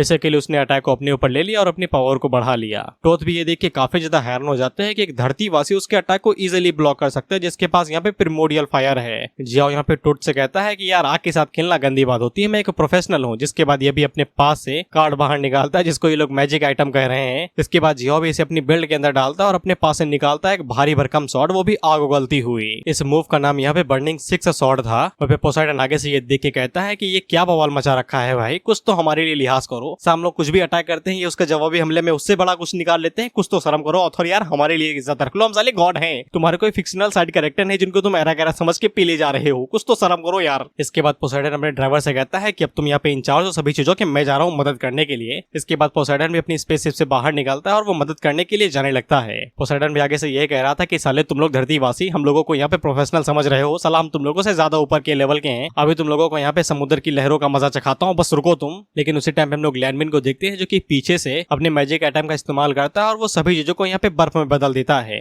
ये उन्हीं एट्रीब्यूट का यूज कर है जिसके अंदर इन्हें सुपर पावर मिली थी, भूले ना हो तो। जिसके बाद हम लोग पोसाइडन को देखते हैं और ये पानी में जब उड़ते हुए आ रहा था तो इसका पानी जम जाता है और पोसाइडन अंदर ही कैद हो जाता है। पोसाइडन मन के अंदर गाली देते हुए कहता है शिट शिट शिट, साला पानी की लहर लेके आ रहा था, बच्चों के बीच में बर्फ की गोली बेचूंगा, कौन सा फ्लेवर, खाला खट्टा या फिर रस भरी। फिर लैंडमिन यहाँ पे पोसाइडन को ताना मारता है और ये ताना तुम्हारे लायक नहीं है, मुझे समझ में नहीं आया तो फिर मैं तुम्हें कहां से समझा पाऊंगा।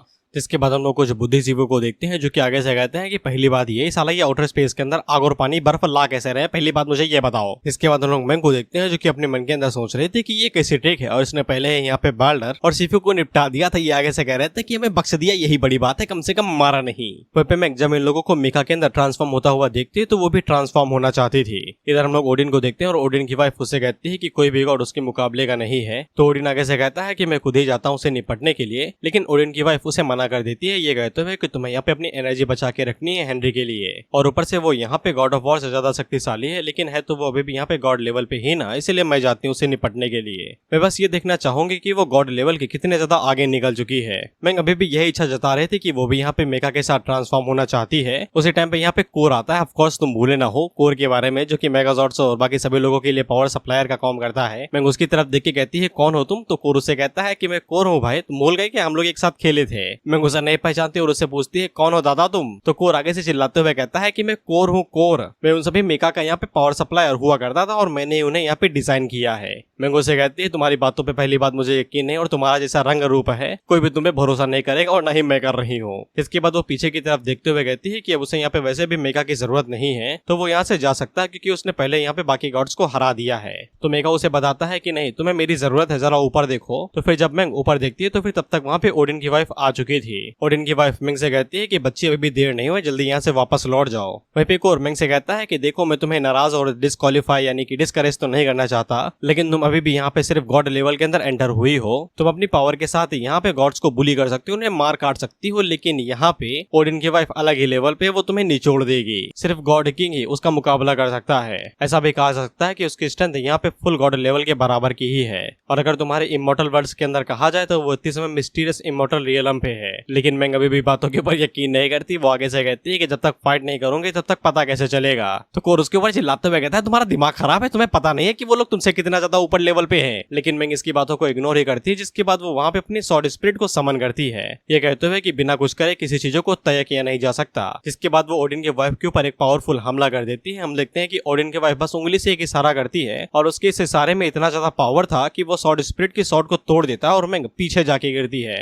वह फिर ये स्लैश इतना ज्यादा स्ट्रॉन्ग था कि इसने स्पेस को भी काट दिया था, जिससे मैंग बहुत ज्यादा घायल हो जाती है और इसका असर अर्थ तक आता है। ये सभी बेचारे आगे से हिल जाते हैं। रिपोर्टर से पूछते हैं कि ये क्या हो रहा है भाई। तो रिपोर्टर आगे से बताता है कि शायद से नॉर्थ साइड के गॉड भी अब फाइट करने के लिए आ चुके हैं और शायद से इमॉर्टल क्लास की जो प्रेसिडेंट है वो मरने वाली है। हम लोग कोर को देखते हैं जो आगे से रोने लगा था, जिसके बाद वो भी यहाँ पे मैंग के पीछे जाता है और स्पेस के अंदर चला जाता है। इधर साउलू, लैंडमिन और जिहाओ को मैंग की चिंता होने लगती है और लैंडमिन यहाँ पे एरियस के ऊपर गुस्सा उतारा था, उसे क्यों मार रहे हो भाई, ओडिन की वाइफ को मारो जाके। वह पे जिहाओ की नजर जैसे ही यहाँ पे ओडिन की वाइफ के ऊपर पड़ती है तो फिर उसे पता चल जाता है कि ओडिन की वाइफ यहाँ पे प्योर गॉड लेवल पे है। उसका मुकाबला यहाँ पे सिर्फ मिस्टीरियस रियलम के ऊपर के बंदे ही कर सकते हैं। इसके बाद जिहाओ साउलू से कहता है कि हमें यहाँ पे मैंग की मदद करने के लिए चलना चाहिए, नहीं तो वो मारी जाएगी। इसके बाद ये सभी यहाँ पे मदद करने के लिए जाने ही वाले थे कि उससे पहले जिहाओ के सामने यहाँ पे टोथ आ जाता है, जो कि उसे कहता है कहाँ पे जा रहे हो भाई, मैं काफी ज्यादा नाराज हूँ, तुम यहाँ पे बाकी गॉड्स के साथ फाइट कर रहे हो लेकिन मेरे साथ नहीं कर रहे। इसके बाद हम लोग मैंग को देखते हैं जो कि इतनी समय ओडिन की वाइफ के स्पेस के अंदर है। वह पे ओडिन की वाइफ उस स्पेस को खुला छोड़ के वहां से चली जाती है। इसके बाद हम लोग कोर को देखते हैं और मेरे बेचारे कोर के साथ यहाँ पे बहुत कुछ गलत होने वाला है। एक तो भाई को 600 साल के लिए यहाँ पे एक होल को प्लग करने के लिए रख दिया गया, ऊपर से वो जिस लड़की की जान बचाने जा रहा है वो उसे भाई 2 सेकंड तक बात नहीं करे ढंग से, उसे पहचाना तक नहीं कि ये कोर है। लेकिन इसके बावजूद कोर यहाँ पे खुद का सेक्रीफाइस करता है, क्योंकि कोर हमें बताता है कि अर्थ उसकी मदर है यानी कि माँ है और वो किसी को भी अर्थ को ले जाने नहीं देगा। वो यहाँ पे खुद की लाइफ, खुद की कॉन्शियस दाव पे लगा देगा सिर्फ उन्हें प्रोटेक्ट करने के लिए। इसके बाद वो शायद भाई जान लो क्योंकि इस मनवा के अंदर फक्ड अप है, कुछ भी होता है।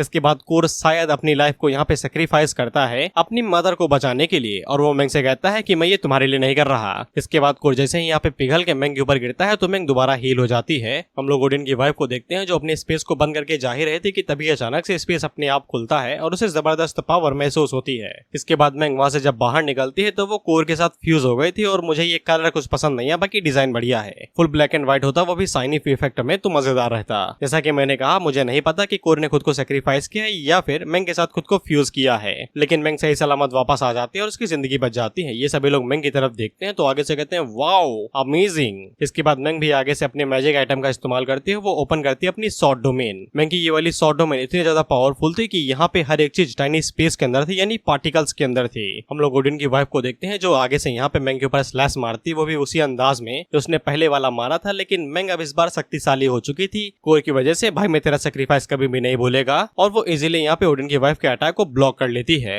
फिर ये स्लैश जैसे ही साइड में पड़ता है तो वहाँ पे एक और स्पेस खुल जाता है। ये देख के तो ओडिन की वाइफ भी हैरान हो जाती है कि ये अचानक से इतने ज्यादा स्ट्रॉन्ग कैसे हो गए। इसके बाद मैंग यहाँ पे आगे से अपनी स्किल का यूज करती है जो कि होता है ब्लड पेनिट्रेशन। पेनिट्रेशन का मतलब चीर देना।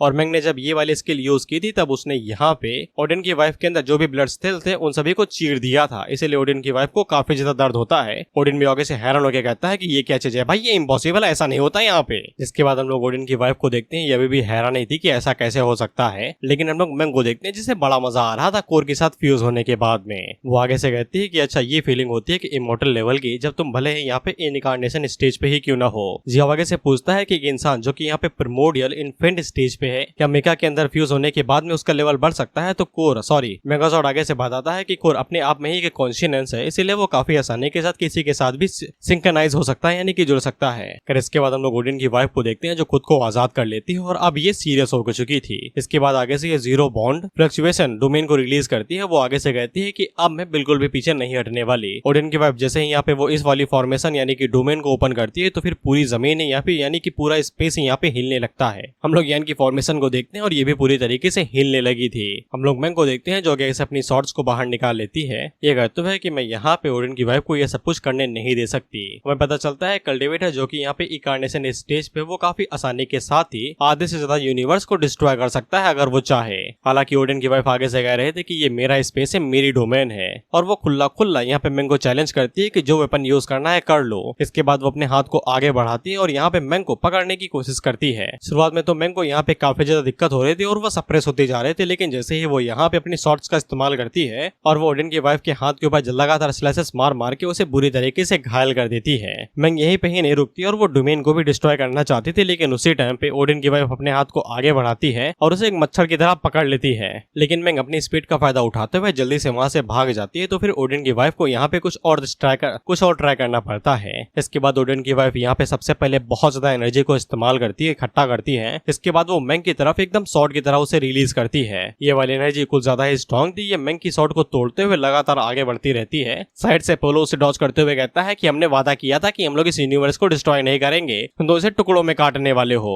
इन लोगों को भी हलक में आ जाते हैं, आगे से चिल्लाते हुए कहते हैं कि अब क्या होगा। इसके बाद हम लोग देखते हैं कि वो एनर्जी सीधा जाके सैटर्न से टकराती है और सैटर्न के चीथड़े उड़ जाते हैं। ये सभी चिल्लाते हुए कहते हैं कि ये क्या कर दिया भैया, हमारे सैटर्न को काहे उड़ा दिया। लेकिन हम लोग रिपोर्टर को देखते हैं और रिपोर्टर ने अपनी जिंदगी में कई सारे कर्मकांड और सिट्स चीजें देखी हैं, इसलिए भाई को कोई हैरानी नहीं, वो बिल्कुल सा भी हैरान नहीं हुआ ये तबाही देख के। Bro has seen many sits in life so he can't be serious. खैर सैटर्न जो डिस्ट्रॉय हुआ था वो यान की फॉर्मेशन की वजह से दोबारा रिस्टोर भी हो जाता है। जो आगे से पूछता है कि ये करिश्मा कैसे हुआ, तो साउलो उसे बताती है साले मास्टर की फॉर्मेशन की वजह से ये हुआ है, भूल गया क्या। वहीं पे ओडिन को समझ में आ जाता है कि पानी अब सर से ऊपर जा चुका, उसे मैदान जंग में उतरना पड़ेगा। इसके बाद अगला सीन अनदर वर्ल्ड का होता है, जहाँ पे हम लोग देखते हैं कि एक बंदा जानवर की स्किन खरीद रहा था कुछ कॉइन्स के बदले में। ये बेचने वाली लैंड नहीं है, अपनी मैजिक अकेडमी वाली लड़की नहीं है, ध्यान रख लो। ऑथर आलसी है साला, दोबारा ड्रॉ कर दिया इसे। कर उसी टाइम में इन लोगों की नजर आसमान के ऊपर पड़ती है, तो हम लोग देखते हैं कि ये आसमान से स्पेस को तोड़ते हुए दूसरे यूनिवर्स के अंदर घुस गए थे। ये और कोई नहीं, हमारे यान और हेनरी थे, अभी भी आपस में लड़े जा रहे हैं। खैर ये स्पेस को तोड़ के सीधा समुद्र में गिरे थे। ये लोग आगे से कहते हैं जाओ भाई चेक करो ये कौन मेहमान आ गए बिना बुलाए, सारे स्पेस को ही तोड़ दिया अंदर से। इधर हम लोग हेनरी को देखते हैं जिसने यान को जमीन पे दबा रखा था, तो यान को गुस्सा आ जाता है। वहीं पे हम लोग इन लोगों को देखते हैं जो कि एक बंदे से पूछ रहे थे कि ये कौन है भाई, यहाँ पे क्या करने के लिए आए हैं। तो ये लाल वाला बंदा आगे से कहता है शायद से ये किसी दूसरी दुनिया से आए हैं जो कि यहाँ पे फालतू में लड़ रहे हैं। हम देखते हैं आप चिंता ना करिए। हम देखते हैं कि यान हेनरी के मुंह के ऊपर एक जोरदार घूंसा दे मारता है, जिससे हेनरी उड़ते हुए दूर जाके गिरता है। इसके बाद हेनरी दोबारा खुद को खड़ा करता है और यान के ऊपर पंच मारने ही वाला था कि उससे पहले ही हम लोग देखते हैं कि एक बंदा उड़ते हुए यहाँ पे आ जाता है जो कि इस वर्ल्ड का वॉरियर है और इसे यहाँ पे एम्पायर का ग्रेटेस्ट वॉरियर कहा गया है, यानी कि यही सबसे स्ट्रॉन्गेस्ट इनकी दुनिया के अंदर। हालांकि हेनरी और यान यहाँ पे इन्हें पूरी तरीके से इग्नोर कर रहे हैं क्योंकि वो अपनी फाइट में ही बिजी हैं। ये वॉरियर अपने मन के अंदर सोच ही रहा था कि ये लोग किसी दूसरी दुनिया से आए हुए हैं, अब वो इनके साथ कैसे निपटेगा, बातचीत या फिर मुकालात से। लेकिन उसी टाइम पे हेनरी यहाँ पे यान के ऊपर एक जोरदार पंच मारता है, तो यान को तो कुछ भी नहीं होगा हमें ये पता है, लेकिन हेनरी की पावर की वजह से वहाँ पे बहुत ही ज्यादा एनर्जी रिलीज होती है। ये एनर्जी इतनी ज्यादा थी कि वहाँ का सूरज भी हैरान हो जाता है, साला इतनी तो मैं नहीं रिलीज कर पाता, तुम लोग कैसे निकाल रहे हो। यहाँ पे जो ग्रेटेस्ट वॉरियर आया हुआ था उसके भी पसीने छूट जाते हैं और धमाके की चपेट में ये भी आ धमकता है। इसके बाद ये भी ढीर हो जाता है और ये सभी अपना रंग छोड़ देते हैं, इतना बड़ा धमाका हुआ था। हम देखते हैं कि ये धमाका कोई नॉर्मल धमाका नहीं था, ये पूरे प्लेनेट को ही पूरी तरीके से डिस्ट्रॉय कर देता है। बट एज वी नो यान को कुछ भी नहीं होगा, यान एकदम सही सलामत वहाँ पे ही खड़ा था, हेनरी को घूर रहा था वो। वहीं पे हेनरी नीचे खड़ा हुआ यान को देख रहा था। वहीं पे हम लोग ग्रेटेस्ट वॉरियर को देखते हैं जिसका हेलमेट वेलमेट धज्जियां उड़ चुकी थी इसकी। ये आगे से कहता है ये दरिंदे कहाँ से आ गए भाई हमारी दुनिया में, इन्हें वापस भेजो, नहीं हम लोग रहने लायक नहीं बचेंगे यहाँ पे। यान यहाँ पे हेनरी से कहता है कि मैंने सोचा था कि तुम और भी ज्यादा स्ट्रांग हो गए, ऐसा लगता है कि मैंने कुछ ज्यादा सोच लिया, यही है लिमिट तुम्हारी, क्या यही है लिमिट तुम्हारी पावर्स की। जिस पे हेनरी आगे से मुस्कुराता है और अपनी पावर्स को रिलीज करते हुए कहता है कि उसने तो अभी तक यहाँ पे पसीना भी नहीं छोड़ा। इसके बाद हेनरी यहाँ पे फुल फोर्स को रिलीज करता है, यानी कि आधी। वो ग्रेटेस्ट वॉरियर को देखते हैं जो कि आगे से कांप रहा था और वो लोगों से कहना चाहता था दादा हमारा घर छोड़ दो, चले जाओ यहाँ से। इसके बाद हेनरी यहाँ पे दोबारा अपनी पावर्स को रिलीज करता है और यान के ऊपर एक जोरदार घूंसा मारता है। यान इजीली उसके पंच को यहाँ पे अपने हाथ से रोक लेता है, लेकिन जब इन दोनों ने यहाँ पे अपनी पावर्स को रोका था तो इनकी पावर्स की वजह से यहाँ पे बहुत ही ज्यादा एनर्जी रिलीज होती है जो बहुत ज्यादा थी। ग्रेटेस्ट वॉरियर आगे से चीखते हुए कहता है मार दो हमें, बस कुछ नहीं चाहिए। इसके बाद इस एनर्जी से जो धमाका होता है वो इतना ज्यादा स्ट्रॉन्ग था कि प्लेनेट एक झटके के अंदर डिस्ट्रॉय हो जाता है, यहाँ तक कि यूनिवर्स भी पूरी तरीके से डिस्ट्रॉय हो जाता है। ग्रेटेस्ट वॉरियर आगे से कहता है बस मिल गई शांति, डिस्ट्रॉय कर दिया हमारे प्लेनेट को, अब हम लोग कहाँ जाएंगे। तो फिर हेनरी आगे से एक यूनिवर्स बना देता है, ये कहते हुए माफ कर दो मेरे दोस्तों, हमारी बेफालतू की लड़ाई की वजह से तुम्हें ये सब कुछ सहना पड़ा, लेकिन ये यूनिवर्स तुम लोगों के लिए काफी होगा। इसके बाद वो एक यूनिवर्स को बना के इन लोगों को वहीं पे टेलीपोर्ट कर देता है। इसके बाद वो दोबारा बढ़ जाता है यान की तरफ और उसके ऊपर जोरदार घूंसा मारता है, तो यान दूसरी तरीके से एक दूसरे यूनिवर्स में चला जाता है। अब ये वर्ल्ड टू वर्ल्ड ट्रैवल करेंगे और एक दूसरे के साथ फाइट करेंगे। हम लोग इन लोगों को देखते हैं जिन्हें यहाँ पे ये एनर्जी महसूस हो रही थी, ये मन के अंदर सोच रहे थे कि वहाँ पे क्या हो रहा है। इसके बाद यहाँ पे जितने भी लोग थे, जिहाओ, लैंडमिन, साओलू, Apollo, Poseidon, president, audience, reporter, मेकाई, ये सभी उस यूनिवर्स की तरफ देखते हैं जहाँ पे यान गए थे और वो यूनिवर्स ब्लास्ट कर जाता है एकदम धमाके से, जिसपे ओडिन को पता चल जाता है कि ये बड़वा हेनरी ही है, वो इतना बड़ा धमाका कर सकता है, उसके अलावा और कोई नहीं। वहीं पे हम लोग लोग जियोस को देखते हैं, इसे भी पता चल जाता है कि हेनरी वापस आ चुका है। इसके बाद हम लोग देखते हैं कि यान और हेनरी वहाँ पे दूसरे यूनिवर्स को डिस्ट्रॉय करके बाहर निकलते हैं और सीधा प्लूटो पे जा धमकते हैं। बेचारा प्लूटो आगे से लहूलुहान हो जाता है। सभी लोग वहाँ पे उसी तरफ देख रहे थे। हम रिपोर्टर को दोबारा देखते हैं और रिपोर्टर बिल्कुल भी हैरान नहीं, भाई एकदम बता रहा हूँ मैं, भाई ने कुछ सब कुछ देख लिया है जीवन में, वो छोटी मोटी चीजों से हैरान नहीं होता।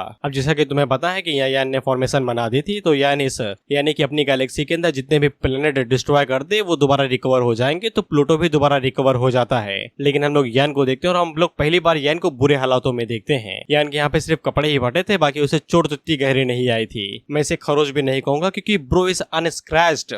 जिसके बाद हम लोग यहाँ पे रिपोर्टर को देखते हैं और रिपोर्टर जैसे ही यहाँ पे यान को देखता है तो इसके अंदर जवानी भरपूर तरीके से भर जाती है और आगे से चिल्लाते हुए कहता है कि हर कोई देखो यहाँ पे यानसेन आ चुका है। जिसके बाद ये एक सांस में वो सभी चीजें कह देता है जो मैं पिछले 10-15 मिनट से बताते आ रहा हूँ तुम लोगों को, एक सांस के अंदर। ये देख लो, इतना बड़ा पैराग्राफ इसने एक सांस के अंदर खत्म किया है। साइड से बंदा कहता है यार तुम्हारे अंदर तो जवानी आ गई यार, एकदम फ्लैश जैसी स्पीड से बात की तुमने। ये बंदा आगे से माफी मांगते हुए कहता है reporter you are the iconic and the baddest character of this manga. Reporter पिछले 500 सालों से बस इसी पल का इंतजार कर रहा था कि कब वो इस तरीके से जवानी की आखिरी लहर चिल्ला सके। कहता कि ये सभी लोग भी अपना मास्क वास्क हटा लेते हैं क्योंकि इन लोगों ने पहली बार यहाँ पे यान को ऐसे हालातों में देखा था। एनोडलिंग भी आगे से यही बात कहती है कि उन लोगों ने पहली बार यान को ऐसे हालातों में देखा है। हम लोग यान को देखते हैं जो कि अपने कपड़े को भी दोबारा रिस्टोर कर लेता है। वह ये सभी यहाँ पे जैसे ही यान को देखते हैं तो ये गॉड्स यहाँ पे यान को नहीं पहचानते, बस इनके मन के अंदर यही सोच रहे थे कि ये धरतीवासी है कौन, इसके पास इतना ज्यादा अनलिमिटेड ऑरा आ कहां से रहा है। जिसके बाद हम लोग यान को देखते हैं जो कि अपने एक हाथ को आगे करता है और वो प्लेनेट को पूरी तरीके से डिस्ट्रॉय कर देता है। और उसी प्लेनेट के अंदर शायद से हेनरी था और वो प्लेनेट अंदर से कंप्रेस हो रहा था, इसलिए हेनरी उस प्लेनेट के अंदर ही दबने लगता है। लेकिन वो अपना जोर लगा के प्लेनेट को कंप्रेस होने से रोकता है और जब दोनों चीजें आपस में टकराती हैं तो प्लेनेट पूरी तरीके से डिस्ट्रॉय हो जाता है, उसके चिथड़े उड़ जाते हैं। हम लोग देखते हैं कि यान की फॉर्मेशन जो में मार्स था यानी कि संतरा, वो पूरी तरीके से 2 टुकड़ों में बट जाता है। यानी ये देख के एक्साइटेड हो जाता है कि हेनरी के अंदर चलो कुछ तो दम है। वह ये सभी लोग ये देख के हैरान हो गए थे कि ये बस हाथ के इशारे से ही पूरा प्लेनेट डिस्ट्रॉय करे दे रहे हैं, उसे कंप्रेस करे दे रहे हैं। और हेनरी को भी यहाँ पे कुछ भी नहीं हुआ था। लेकिन जब रिपोर्टर की नजर हेनरी के ऊपर पड़ती है तो इसकी आंखें चश्मे को तोड़ते हुए बाहर निकल आती हैं और आगे से चीखते हुए कहता है कि ये तो हेनरी है। मेकाई के साथ साथ माइक का भी बड़ा सा मुंह खुल जाता है और उसकी भी आंखें लंबी हो जाती हैं। रिपोर्टर आगे से चीखते हुए कहता है माँ कसम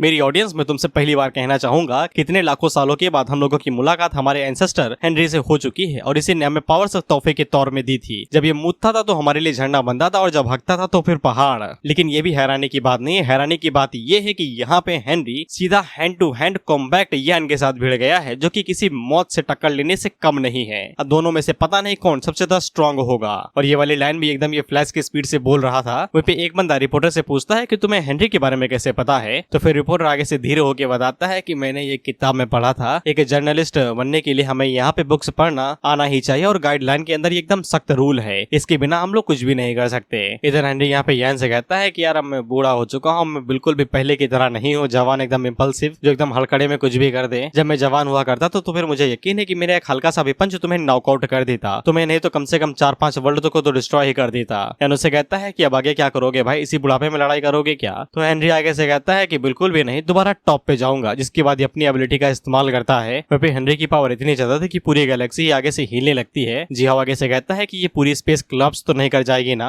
वहीं हेनरी जब इस एबिलिटी का इस्तेमाल कर रहा था तो फिर यहाँ पे जियोस को कुछ जानी पहचानी सी फीलिंग आ रही थी। हम लोग हेनरी को देखते हैं जो कि पूरा जोर लगा रहा था और जब हेनरी अपनी पूरी जान लगा देता है तो ये दोबारा यहाँ पे यंग वर्जन में आ जाता है, यानी कि खुद को जवान कर लेता है। ये सभी गॉड्स आगे से हैरान होकर कहते हैं कि ये टेक्नोलॉजी तो हमारे पास भी नहीं है, ऐसे कैसे आ सकती है इसके पास, जब चाहे तब जवान हो जा, साला इमोर्टल, बिल्कुल इमोर्टल जेलीफिश की तरह, ये एबिलिटी तो मुझे भी चाहिए। वह पे यान भी इस टेक्नोलॉजी को देख के हैरान हो गया था। वो आगे से कहता है ऐसी भी चीजें होती है क्या यहाँ पे? जिस पे हेनरी यहाँ पे यान को टॉट मारते हुए कहता है क्या तुम्हारी दुनिया के अंदर इस तरह की पावर नहीं है क्या? वह पे ये दोनों आगे से चिल्लाते हुए कहते हैं होली शिट, ये क्या है? जो आगे से बताता है कि उन्हें भी पता है कि यहाँ पे दोबारा छोटा कैसे हुआ जाता है, यानी कि जवान, लेकिन जो पावर होती है यानी कि असली एबिलिटी वो बिल्कुल सेम ही रहती है, वो ज्यादा कम नहीं होती है। लेकिन हेनरी के केस में यहाँ पे वो जैसे ही जवान हुआ तो वो दोबारा स्ट्रॉन्ग हो गया, यानी कि भाई ने अपने प्राइम स्टेज को दोबारा हासिल कर लिया, जिसका हम लोग मीम बनाते हैं। जिसपे साउलो जियो को बताती है कि तुम्हारी एबिलिटी से तुम सिर्फ दिखने में जवान लगते हो, बल्कि असल में जवान नहीं होते, अपनी प्राइम स्टेज को नहीं पाते हो। यान भी यहाँ पे हेनरी से कहता है कि यार तुम तो फिर से जवान हो गए, ये चीज तो मैंने भी नहीं देखी। और वह हेनरी को बताता है है कि उनके हेवनली रियलम के अंदर भी ये एबिलिटी हर किसी के पास होती है, लेकिन हर कोई इसका इस्तेमाल नहीं करता है। इधर हम लोग ओडिन को देखते हैं और ओडिन को जैसे ही पता चलता है कि ये असली हेनरी है तो वो सभी लोगों से कहता है तैयार हो जाओ, मौका आ चुका है हमारे एंसेस्टर का बदला लेने का। इधर हम लोग जियोस को भी देखते हैं, ये भी आगे से चिल्लाते हुए कहता है फादर मैं जा रहा हूँ आपका बदला लेने के लिए, मैं हेनरी को इस बार पूरी तरीके से धूल चटा दूंगा। इसके बाद ये सभी एक साथ यहाँ पे हेनरी के ऊपर हमला बोल देते हैं एकदम धड़ाम से। इधर हेनरी यहाँ पे यान से पूछता है कि अब तुम आगे क्या करोगे, तो फिर यान उससे बताता है कि उनकी दुनिया के अंदर सब कुछ यहाँ पे शिष्टाचार के ऊपर डिपेंड करता है, यानी कि वो भी यहाँ पे हेनरी की तरह ही कुछ करेगा। अब यहाँ पे यान बिल्कुल यहाँ पे हेनरी के अपोजिट करता है, जैसे कि हेनरी छोटा हुआ तो यान अपने आप को बड़ा करता है। ऑफ कोर्स कल्टीवेटर्स की जब उम्र बढ़ती है तो उनकी कल्टीवेशन भी बढ़ती है, इसलिए यान यहाँ पे अपने रियलम को डायरेक्ट इमॉर्टल एम्बरर रियलम पे शिफ्ट कर लेता है। और जब यान यहाँ पे अपने कल्टीवेशन को दोबारा एकदम टॉप लेवल पे शिफ्ट कर रहा था तो फिर उसकी एनर्जी बहुत ही ज्यादा थी। हम लोग देखते हैं कि वो एनर्जी का इफेक्ट इस चीज को भी पड़ता है, मुझे नहीं पता कि ये क्या है, बस देख लो। इधर बाकी सभी गॉड्स भी आगे से हैरान हो जाते हैं कि ये कैसी फीलिंग है भाई, ये तो कुछ ज्यादा ही डरावनी फीलिंग है। हम लोग देखते हैं कि यान जब अपनी कल्टीवेशन को रिलीज करता है तो फिर वहाँ पे एक बहुत बड़ा ब्लास्ट होता है, बहुत बड़ा। इस ब्लास्ट की फोर्स की वजह से ये फोर्स पोसाइडन तक आते हैं और पोसाइडन झटके में ही गायब हो जाता है, यानी कि पोसाइडन की टिकट एक झटके में ही कट गई, यानी कि इसे लड़ने का भी मौका नहीं मिला और ये सीधा ही चल बसा।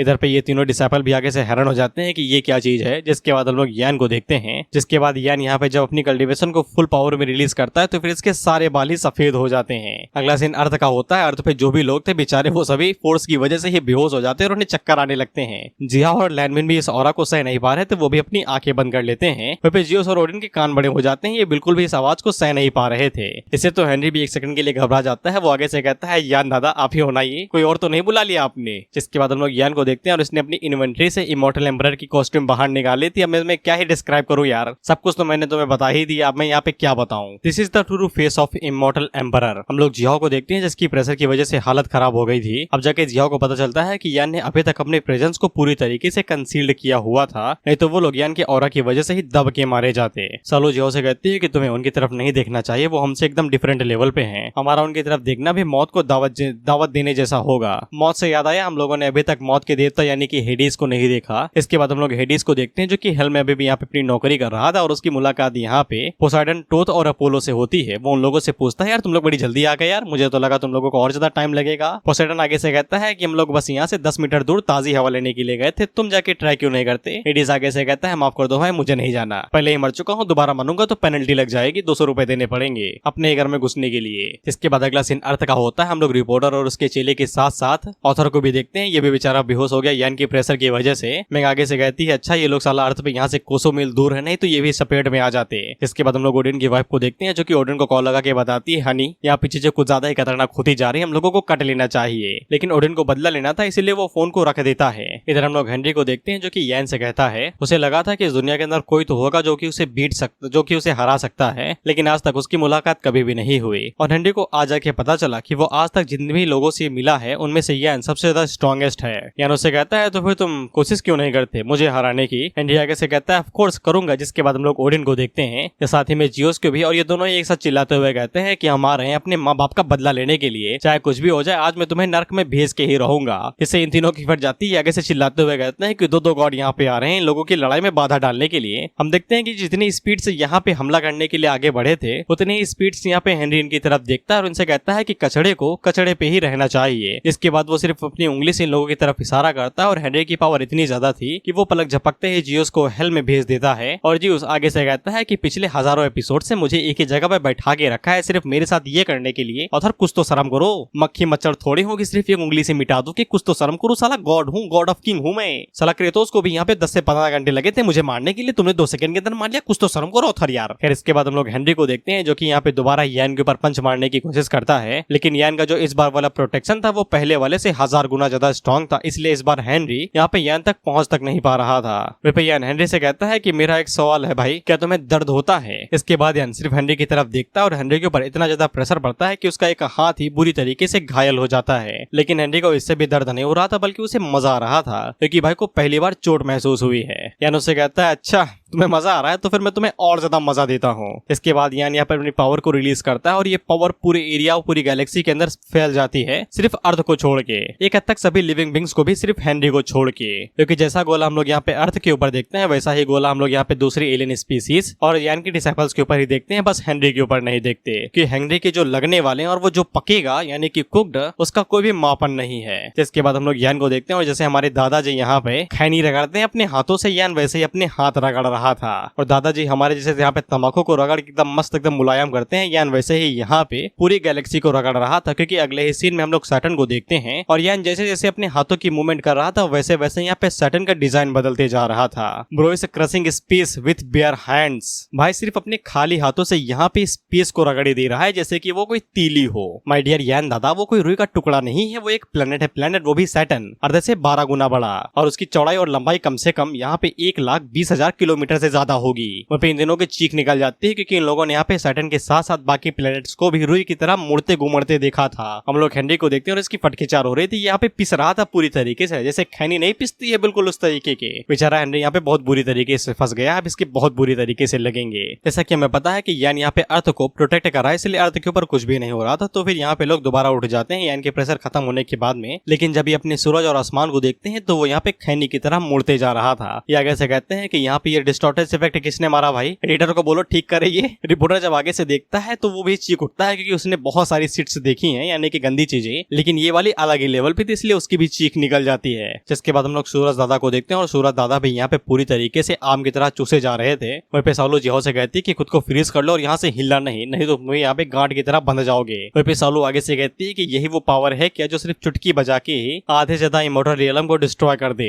ऑथर हम लोगों को बताता है कि इस टाइम पे जहाँ पे अर्थ लोकेटेड है उस यूनिवर्स के पास कोई भी बाउंड्री और स्पेस नहीं है। अर्थ के आसपास का जो भी यूनिवर्स है वो यान की चुटकी बजाते ही पूरी तरीके से डिस्टॉर्टेड हो चुका है। ये जो उल्टा उल्टा सिलता विलता इफेक्ट नहीं होता इसको डिस्टॉर्टेड कहते हैं। और इस यूनिवर्स के अंदर जो भी प्लेनेट थे यानी कि जो भी प्लेनेट यान प्रोटेक्ट नहीं कर रहा था वो सभी यान के प्रेशर के साथ जैसे ही कांटेक्ट में आते हैं एक पल के अंदर ही ब्लास्ट कर जाते हैं और धूल में बदल जाते हैं। Bro is absolute men's and the powerful. इसके बाद अगला से नॉर्थ के हेल का होता है यानी कि वलहला का, जहाँ पे हम लोग ओडिन और उसकी वाइफ को वाइन पीते हुए देखते हैं और इन दोनों के भी आगे से भाई बोलती बंद हो गई थी। ये कहते हैं कि ये क्या चीज है भाई, अच्छा वो हम लोग पहले मर गए, कम से कम हमें यहाँ पे खैनी की तरह पिसना तो ना पड़ता। ओडिन की वाइफ आगे से कहती है कि ये उनका टीचर है, अच्छा हुआ कि मैंने यहाँ पे उसके स्टूडेंट्स को ज्यादा परेशान नहीं किया, नहीं तो अगला नंबर मेरा ही होता, मैं भी यहाँ पे खैनी की तरह पिस जाती और मुंह में रख ली जाती। इसके बाद हम लोग हेनरी को देखते हैं जो कि पूरी तरीके से पिस रहा था, इसको यहाँ पे बिल्कुल भी सांस नहीं आ रही थी, ये हिल तक नहीं पा रहा था, सिर्फ इसका दम घुट रहा था। इसके बाद वो यान से कहता है कि तुम बहुत ज्यादा पावरफुल हो। यान उसे कहता है कि ये सिर्फ टिप ऑफ आइसबर्ग है यानी कि बस छोटा सा नमूना,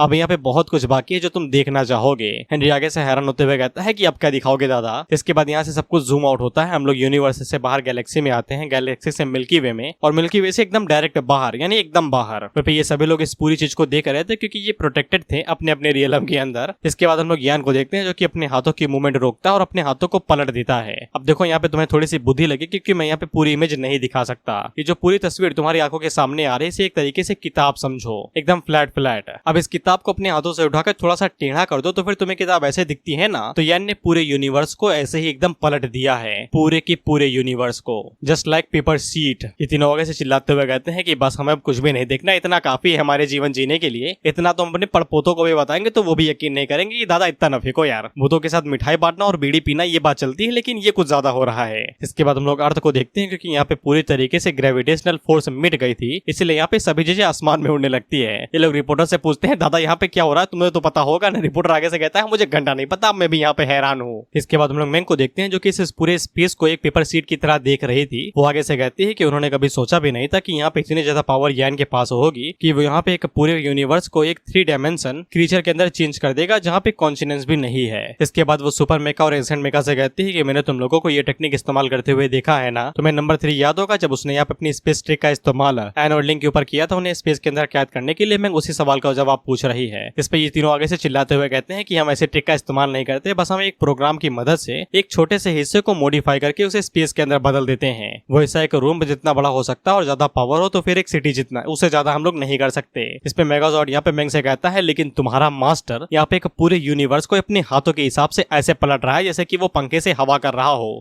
इसके बाद यान यहाँ पे हेनरी की तरफ दोबारा देखता है तो हेनरी अभी भी जिंदा था, बस सर्वाइव करने की कोशिश कर रहा था। क्योंकि ये सभी गॉड्स अपने मन के अंदर सोचते हैं कि हम लोग अर्थ से ही होके आ रहे हैं ना, हम लोग कहीं से गलत जगह तो नहीं घुस गए थे। इस साल एक नंबर के दरिंदे हैं दरिंदे, ये लोग यहाँ पे स्पेस को बिल्कुल एक कॉपी की तरह मोड़ी दे रहे हैं, जैसे कि हवा कर रहे हैं उसके साथ। इसके बाद इन्हें यहाँ पे अपने अस्तित्व यानी कि अपने ही वजूद के ऊपर शक होने लगता है कि हम लोग असल में जिंदा भी तो हैं, या फिर सिर्फ ऐसे ही हमें बना दिया गया सिर्फ इनसे मार खाने के लिए। वह पे यान यहाँ पे हेनरी से कहता है, मुझे यकीन नहीं हो रहा कि तुम अभी भी सांस ले पा रहे हो, ऐसा लगता है कि ये तुम्हारी लिमिट नहीं है। इसके बाद वो हेनरी से कहता है कि थोड़ा सा और जोर लगाओ, मैं यहाँ पे तुम्हारे पोटेंशियल को अब पूरी तरीके से चेक करने वाला हूँ, इसलिए अब मैं यहाँ पे थोड़ा सा सीरियस होने वाला हूँ। और इस सीरियस को बिल्कुल भी सीरियस ना लेना, यह है जस्ट किडिंग, क्योंकि ये सिर्फ अपने हाथों के मूवमेंट्स को ही चेंज करता है, जिससे वो स्पेस है जो कि थोड़ी देर पहले यहाँ पे आंसर सीट की तरह लग रहा था, अब ये यहाँ पे एक सेब के छिलके की तरह लग रहा है। यानी जैसे जैसे अपनी मुट्ठी को और ज्यादा टाइट करके जाता उसे निचोड़ते जाता, तो इधर हम लोग हेनरी को देखते हैं और ये भी बिल्कुल उसी तरीके से निचोड़ा जा रहा था जैसे यान अपने हाथों को कर रहा था। जैसे हम लोग नहाने के बाद अपने कच्चे को निचोड़ते हैं जल्दी सूख जाए, इस उम्मीद में। बस हेनरी का हाल भी तुम्हारे कच्चे की तरह ही था, बस ज्यादा दुखदायी, क्योंकि कच्चे को दर्द नहीं होता लेकिन हेनरी को होता है, इसलिए वो आगे से चीख रहा था। इसके बाद हम इन तीनों को देखते हैं और इनके तीनों के अंदर जो मेगाजॉर्ड थे उन सभी की फटती है और वो तुरंत यहाँ से खिसक लेते हैं, ये कहते हुए कि तुम लोग बहुत ही ज्यादा डरावने, हम लोग यहाँ से जा रहे हैं, हम तुम्हारे साथ और ज्यादा नहीं खेलने वाले। मुझे बाकी लोगों का समझ में आता है लेकिन मेंग का क्यों? उसके पास तो कोर था ना, क्या कोर अभी भी जिंदा है? ये सवाल भी ऑथर के साथ ही चला गया और हम लोग इस एपिसोड को यहीं पे ही खत्म करते हैं। हम उसे ये मत कहना कि तुमने फाइट के बीच में यहाँ पे एपिसोड को क्यों कट किया,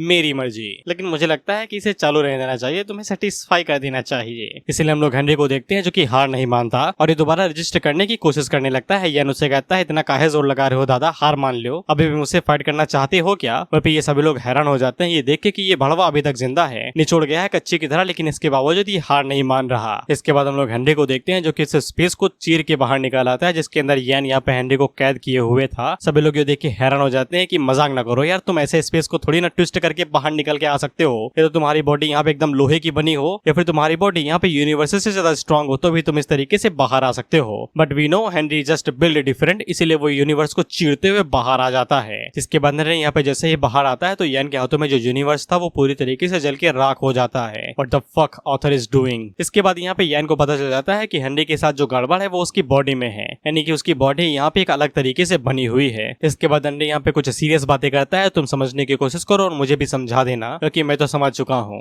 बट दोबारा समझ लूंगा तो फायदे में रहूंगा। हेनरी यहाँ पे यान से कहता है कि इससे कोई फर्क नहीं पड़ता कि तुम किस टाइप के इंसान हो, कौन सी क्रिएचर हो या फिर कौन सी अजीब चीज हो, कौन सी कहानी है, कौन सी नॉवल है, कौन सी कॉमिक के अंदर तुम हो, डजंट मैटर। इस जगह पे सिर्फ एक ही चीज मैटर करती है और वो है मेरी सेटिंग जो कि इनविंसिबल है। और हेनरी यहाँ पे यान से कहता है कि वो एक सेटिंग है। अगर मैं तुम्हें इसका परफेक्ट एग्जांपल दूं तो फिर तुम यहाँ पे बाइनरी कोड्स को समझ लो। जब तक कंप्यूटर जिंदा रहेगा तब तक बाइनरी कोड्स उसके अंदर रहेंगे ही रहेंगे। डजंट मैटर, कंप्यूटर फूक जाए चाहे जो हो जाए, बाइनरी कोड्स उसके अंदर रहेंगे ही रहेंगे। इसलिए हेनरी यहाँ पे इस पूरी कॉमिक के अंदर बाइनरी कोड्स की तरह है। कॉमिक भले जितनी ही चाहे उतनी बेकार हो जाए, घटिया हो जाए, लेकिन वो इस कॉमिक के अंदर रहेगा ही रहेगा, क्योंकि वो इस कॉमिक की सेटिंग है। भाई इस कॉमिक के साथ पैदा हुआ है और इसी कॉमिक के साथ मरेगा। यह हेनरी से कहता है कि ये कुछ कमाल की चीज है, ये मैंने पहली बार सुना है, लेकिन कोई फर्क नहीं पड़ता है कि तुम किससे बने हो, अब समय आ चुका है तुम्हारे साथ असली फाइट करने का। इसके बाद यान दोबारा अपनी पावर्स का इस्तेमाल करते हुए हेनरी से कहता है कि तैयार कर लो अपनी सेटिंग को, क्योंकि मैं आने वाला हूँ। और यान अपनी पावर्स का इस्तेमाल करते हुए हेनरी से कहता है कि अब मैं यहाँ पे सेटिंग को ही तोड़ दूंगा।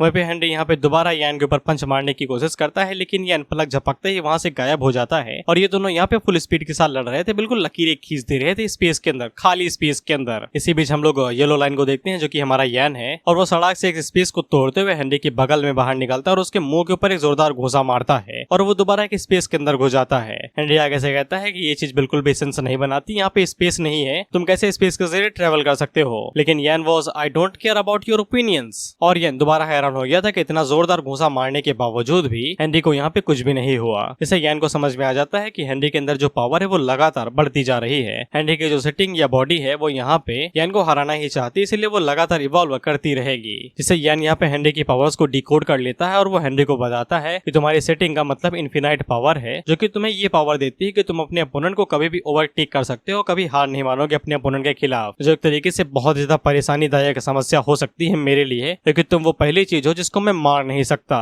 लेकिन यान आगे से कहता है अगर मैं तुम्हें मार नहीं सकता तो फिर मैं एक बना दूंगा। इसके बाद वो अपने हाथ को काटता है और अपने ब्लड का इस्तेमाल करते हुए ये सभी लोग यान की तरफ देखते हैं कि अभी अपने खून से क्या करने वाला है। इसकी एक फूंक यहाँ पे पूरे यूनिवर्स को डिस्ट्रॉय कर दे तो फिर इसका खून क्या करेगा। हेनरी भी आगे से एकदम टकटकी लगाए देख रहा था कि अब ये क्या करने वाला है। इसके बाद हम लोग देखते हैं कि यान के खून की बूंद जैसे ही नीचे गिरती है तो फिर उसके खून की बूंदों से यहाँ पे एक दूसरा हेनरी बन के रेडी हो जाता है। जी और जियोस आगे से चिल्लाते हुए कहते हैं कि इस भड़वे से कह दो कि अब ये और कुछ ना लिखे उल्टा सीधा, मैं माँ बहन पे आ जाऊंगा। इसके बाद हम लोग ओडिन और यहाँ पे ओडिन की वाइफ को देखते हैं और ये दोनों आगे से चीखते हुए कहते हैं कि एक से हम लोग ऐसे ही परेशान थे, अब दो आ गए, अब ये दो हमारे दोबारा चटनी बना देंगे। सैटरडे संडे डबल धुमान डबल कुटाई। सालू और मैंग भी आगे से चिल्लाते हुए कहते हैं कि यैन टीचर ने यहाँ पे एक अजीब सी चीज दोबारा बना दी, हम लोग यहाँ पे एक से ही उभर नहीं पा रहे हैं और इसने यहाँ पे एक और बना दी। अब मैं तुम्हें यहाँ पे बता दो कि यैन ने जो हेनरी का क्लोन बनाया है वो कोई नॉर्मल क्लोन नहीं है। इसमें हेनरी के पास उसकी खुद की कॉन्शियस, उसकी एबिलिटी, उसके सब कुछ है। यानी कि शीशे के अंदर जैसा तुम्हारा प्रतिबिंब होता है बिल्कुल वैसा ही तुम्हारे बारे में सब कुछ जानता है और अपनी मेमोरी के बारे में सब कुछ। इसलिए ये दोनों हेनरी जैसे एक दूसरे को देखते हैं तो ये पहला सवाल यही कहते हैं कि इनमें से असली कौन है और कौन नकली। यहाँ पे यैन वाला जो क्लोन था उसके ऊपर यहाँ पे एक लाल कलर का ऑरा निकल रहा है, जिससे ऑथर हमें बताता है कि ये वाला नकली है। हम लोग असली वाले हेनरी को देखते हैं, ये बेचारा इतना ज्यादा ट्रॉमाटाइज हो गया है कि इसे लगता है कि यही नकली है, ये असली नहीं है। लेकिन भला हो साउलो और जिहाओ का, जो कि आगे से कहते हैं कि तुम लाल वाले तुम असली नहीं हो, तुम नकली हो यहाँ पे। इसके बाद यैन वाला हेनरी यहाँ पे यैन की तरफ देखे सोचता है कि ये बंदा कौन है, तो यैन यहाँ पे इन दोनों से कहता है कि कौन असली है कौन नकली कोई फर्क नहीं पड़ता, एक दूसरे के साथ फाइट करो और जो जीतेगा वो असली होगा। इस पे यैन वाला हेनरी आगे से कहता है कि मुझे इस भाई की बात बिल्कुल भी समझ में नहीं आई, लेकिन इसने बात जो कही वो एकदम मजेदार है। फाइट के बाद यहाँ पे पता चल जाएगा कि कौन असली है और कौन नकली, जिसके बाद यहाँ पे असली वाले हेनरी के ऊपर हमला बोल देता है ये कहते हुए कि टाइम ना वेस्ट करो। इसके बाद ये दो भाई दो तबाही आपस में ही भिड़ने लगते हैं और बेशक इन दोनों के स्ट्रेंथ बिल्कुल एक बराबर थे, इसलिए इनमें से एक भी बिल्कुल पीछे नहीं हट रहा था, दोनों एक दूसरे को बराबर के टक्कर दे रहे थे। असली वाला हेनरी आगे से कहता है कि ये तो बिल्कुल मेरी तरीके ही है, इसकी विवाह लगातार मेरी तरीके ही बढ़ती जा रही है, इसका मतलब यह है कि ये बंदा यहाँ पे सेटिंग तक को क्रिएट कर सकता है। जिसके बाद हम लोग देखते हैं कि इस पूरे एरिना की वॉल तक टूटने लगती है, यानी उन दोनों हेनरीज की ताकत यहाँ पे बहुत ही ज्यादा है। जिसके बाद अगले ही सीन में हम लोग देखते हैं कि वहाँ पे एक तगड़ा धमाका होता है और ये पूरी ही वॉल यहाँ पे चकनाचूर हो जाती है और इसी के साथ ये चैप्टर यहाँ पे खत्म हो जाता है। हम देखते हैं कि वॉल टूट गई थी लेकिन हेनरी अभी भी नहीं रुक रहा था, ये हार मानने को राजी ही नहीं था। ये आगे से चिल्ला चिल्ला के कह रहा था कि मैं यहाँ पे हार नहीं मानूंगा और ये और ज्यादा जोर लगाते जा रहा था। तो फिर हम लोग यान को देखते हैं जो आगे से ताली बजाता है, तो हम लोग देखते हैं कि जो वॉल के ऊपर क्रैक पड़े थे उसके अंदर से 3-4 हेनरी और निकलते हैं। इस पे ये तीनों आगे से घबरा के कहते हैं कि ऑथर बस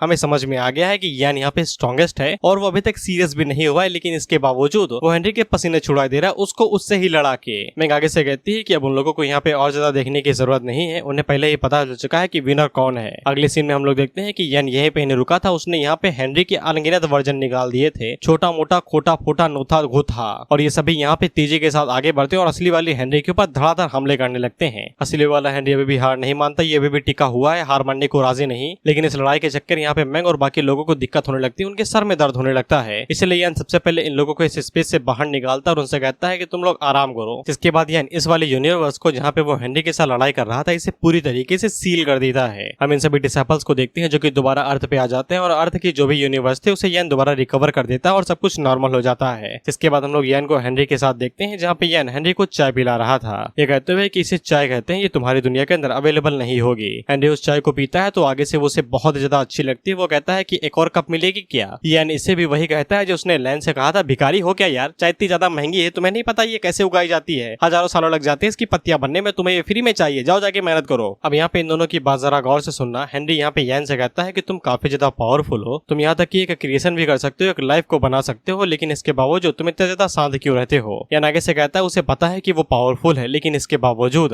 वो दुनिया के संतुलन को यहाँ पे बिगाड़ना नहीं चाहता, इसीलिए वो अक्सर यहाँ पे शांत रहता है। Bro can kill everyone if he want, but bro is a soft hearted person, वो हर किसी के अंदर अच्छाई देखने की कोशिश करता है। जिसके बाद हेनरी यहाँ पे यान से माफी मांगता है क्योंकि वो हार गया और वो यान को एंटरटेन नहीं कर पाया। यान उसे कहता है कोई बात नहीं, आखिर में मुझे थोड़ा बहुत सीरियस होना ही पड़ा, और वो भी यहाँ पे हेनरी से ये कहता है कि मैं भी तुम्हें मार नहीं पाया। जिसके बाद यान इस स्पेस से चला जाता है। हेनरी उसे कहता है एक सेकंड रुको यार, अब तुम मुझे यहाँ पे शिकायत तो नहीं करने वाले ना 2-3 हजार सालों के लिए या फिर ट्रिलियन सालों के लिए। यान उसे कहता है नहीं यार, मैं कल तुम्हें जाने दूंगा जब सब कुछ नॉर्मल हो जाएगा, अभी के लिए आराम करो। इसके बाद यान यहाँ से चला जाता है। यान मजाक नहीं कर रहा, वो सच में हेनरी को आजाद छोड़ देता है, जाओ जियो जाके। ऑथर हम लोगों को बताता है कि जो स्पेस यान के द्वारा यहाँ पे पूरी तरीके से डिस्टॉर्टेड हो चुका था, यान उसे दोबारा यहाँ पे उसकी ओरिजिन स्टेट पे ले आता है और हर कोई अपनी नॉर्मल लाइफ में वापस चला जाता है अपने डेली काम में। इसके बाद हम लोग सेन को देखते हैं जो कि आगे से टसुए बहा रहे थे क्योंकि ये यहाँ पे इमोर्टल पिल नहीं बना पाई और ये खुद को यहाँ पे यूजलेस का टैग देना चाहती थी, लेकिन मैंग उसे कहती है कोई बात नहीं, तुम्हारी पोषण की वजह से ही मैं यहाँ पे युवानिंग रियलंग पे ब्रेक थ्रू कर पाएगी, इसीलिए तुम्हारा शुक्रिया, और तुम बिल्कुल भी यूजलेस नहीं हो। हम इन दोनों को देखते हैं जो कि एकदम खीसे भगार के हंस रहे थे। ये आगे से कहते हैं कि वो पोषण पूरी तरीके से यूजफुल भी नहीं था, वहाँ पे कोई मदद करने के लिए आया था, तभी ये ट्रांसफॉर्म होकर कुछ कर पाई थी। कोर की बात हो रही है यहाँ पे, और मुझे अभी भी नहीं पता कि वो जिंदा है या नहीं। ये राज भी ऑथर के साथ ही चला गया। उसी टाइम पे सालो इन दोनों के पास आती है और उनसे से कहती है बेवकूफो, तुम लोग शायद से कुछ भूल रहे हो, तुम्हें यहाँ पे अभी भी कुछ काम खत्म करने हैं। इसके बाद मैंने झाड़ू देते हुए कहती है कि 1-2 हजार सालों के लिए और ज्यादा साफ सफाई करो। इसके बाद यहाँ पे सारी चीजें नॉर्मल हो जाती है और लाइफ बिल्कुल यहाँ पे पीस के साथ जा रही थी इन दो सफाई करने वालों के साथ में, जिन्हें 1-2 हजार साल के लिए और ज्यादा सफाई करने के लिए लगा दिया गया। यहाँ पे अब एक और पर्सन आ चुका था जो कि यन से डेली मिलने आता था और चाय पीने के लिए। दरअसल वो और कोई नहीं, हमारा हेनरी ही था। अब ये भी यहाँ पे कल्टीवेशन सीख रहा था। यन उससे कहता है कि हाँ, इसी पोजीशन में रहो और ऑरा को फील करने की कोशिश करो। हेनरी आगे से पोज मारते हुए कहता है तुम्हें डर नहीं लगता कि अगर मैं एक दिन कल्टीवेशन सीख गया तो फिर तुमसे भी और ज्यादा स्ट्रॉन्ग हो जाऊंगा। यन आगे से चिढ़ते हुए कहता है कि पहले की तो अपनी बॉडी के अंदर उतारना सीख लो, जिसके बाद मुझसे ज्यादा स्ट्रॉन्ग हो जाना देखा जाएगा वो बाद में। इसके बाद वो हेनरी के ऊपर चिल्लाते हुए कहता है कि मैं पिछले 1000 साल से सिखा रहा हूँ, लेकिन मैंने आज तक तुम्हारे जैसा नखुट्टू घटिया 2 कौड़ी का स्टूडेंट आज तक नहीं देखा। साला तुम्हें हजारों साल लग जाएंगे सिर्फ की को अपनी बॉडी के अंदर एंटर करने में। हेनरी आगे से कहता है यार इसमें मेरी थोड़ी ना गलती है, मैं तो कोशिश कर रहा हूँ की को फील करने का। शायद से हम लोगों का ओरिजिन यहाँ पे अलग है, सिस्टम अलग है। यानी उससे कहता है बकवास बंद, काम जालो। और इसी तरीके से यहाँ पे सुपर ह्यूमन अकेडमी आर्क खत्म हो जाता है, यानी कि हेनरी वाला। जिसके बाद हम लोग हेनरी की एक तस्वीर देखते हैं और ये तस्वीर इतनी समय एस्ट्रोमैन के हाथों में थी। एस्ट्रोमैन यहाँ पे अपने फेस यानी कि आइडल यानी कि हेनरी को ढूंढने के लिए निकला था, लेकिन ये ढूंढते ढूंढते जानते हो कहाँ पे आ गया था? ये गलत जगह और गलत टाइम पे घुस गया था। ये आ चुका था उस कॉन्टिनेंट के अंदर जहाँ पे यन जाना चाहता है। शायद से जुवानजियन कॉन्टिनेंट, मुझे इतना ही याद है। बस एस्ट्रोमैन अब गलत जगह पे था, वो भी गलत टाइम पे। हम लोग देखते हैं कि लड़की अपनी आंखें छुपा लेते हैं। ये कहते हुए कि ये नंगा धड़ंगा यहाँ पे कैसे घूम रहा है, इसे शर्म नहीं है क्या? इसके बाद एस्ट्रोमैन एक भाई साहब से पूछता है कि ये जगह कौन सी है, तो वो भाई साहब उसे बताता है ब्रो दिस इज द जुवानजू कॉन्टिनेंट। और सबसे पहली बात यार कुछ पैंट वैंट पहन लो यार, ऐसे चड्डी पहन के ना घूमो, अच्छा नहीं लगता यहाँ पे। एस्ट्रोमैन को जैसे ही पता चलता है कि वो जुवानजोंग कॉन्टिनेंट के अंदर आ चुका है तो फिर इसके पसीने छूटने लगते हैं। भाई को पता है कि उसके कितने ज्यादा बुरी तरीके से अब यहाँ पे लगने वाले हैं और ये आखिरी शकल है, आखिरी बार देख लो एस्ट्रोमैन को, इसके बाद तुम्हें सीधा ये 10-15 चैप्टर बाद ही मिलेगा। और इसी के साथ ये एपिसोड यहीं पे खत्म होता है। मैंने फाइट पूरी क्लियर कर दी। अब नेक्स्ट एपिसोड यहाँ पे यन के ओरिजिन का होगा कि भाई को इतनी पावर मिली कहाँ से। अब यहाँ पे टोटल सिर्फ 70 चैप्टर ही बचे हुए हैं, जिसके बाद ये सीरीज खत्म हो जाएगी। मेनली 4 से 5 और एपिसोड आएंगे, उसके बाद ये सीरीज खत्म हो जाएगी और हमें आखिरकार जाके छुट्टी मिलेगी इस खतरनाक सीरीज से। अब नेक्स्ट एपिसोड शायद से 1 घंटे का ही आएगा, उसके लिए सॉरी, क्योंकि भाई डेली अपलोड करने में बुंड फट जाती है मेरी। अगर आज 29 तारीख है तो फिर शायद से मैं 30 को वीडियो न डालू, 31 को डायरेक्ट डालू, 1 या फिर 1.5 घंटे की। मैंने पहले ही बता दिया तो फिर नाराज ना होना।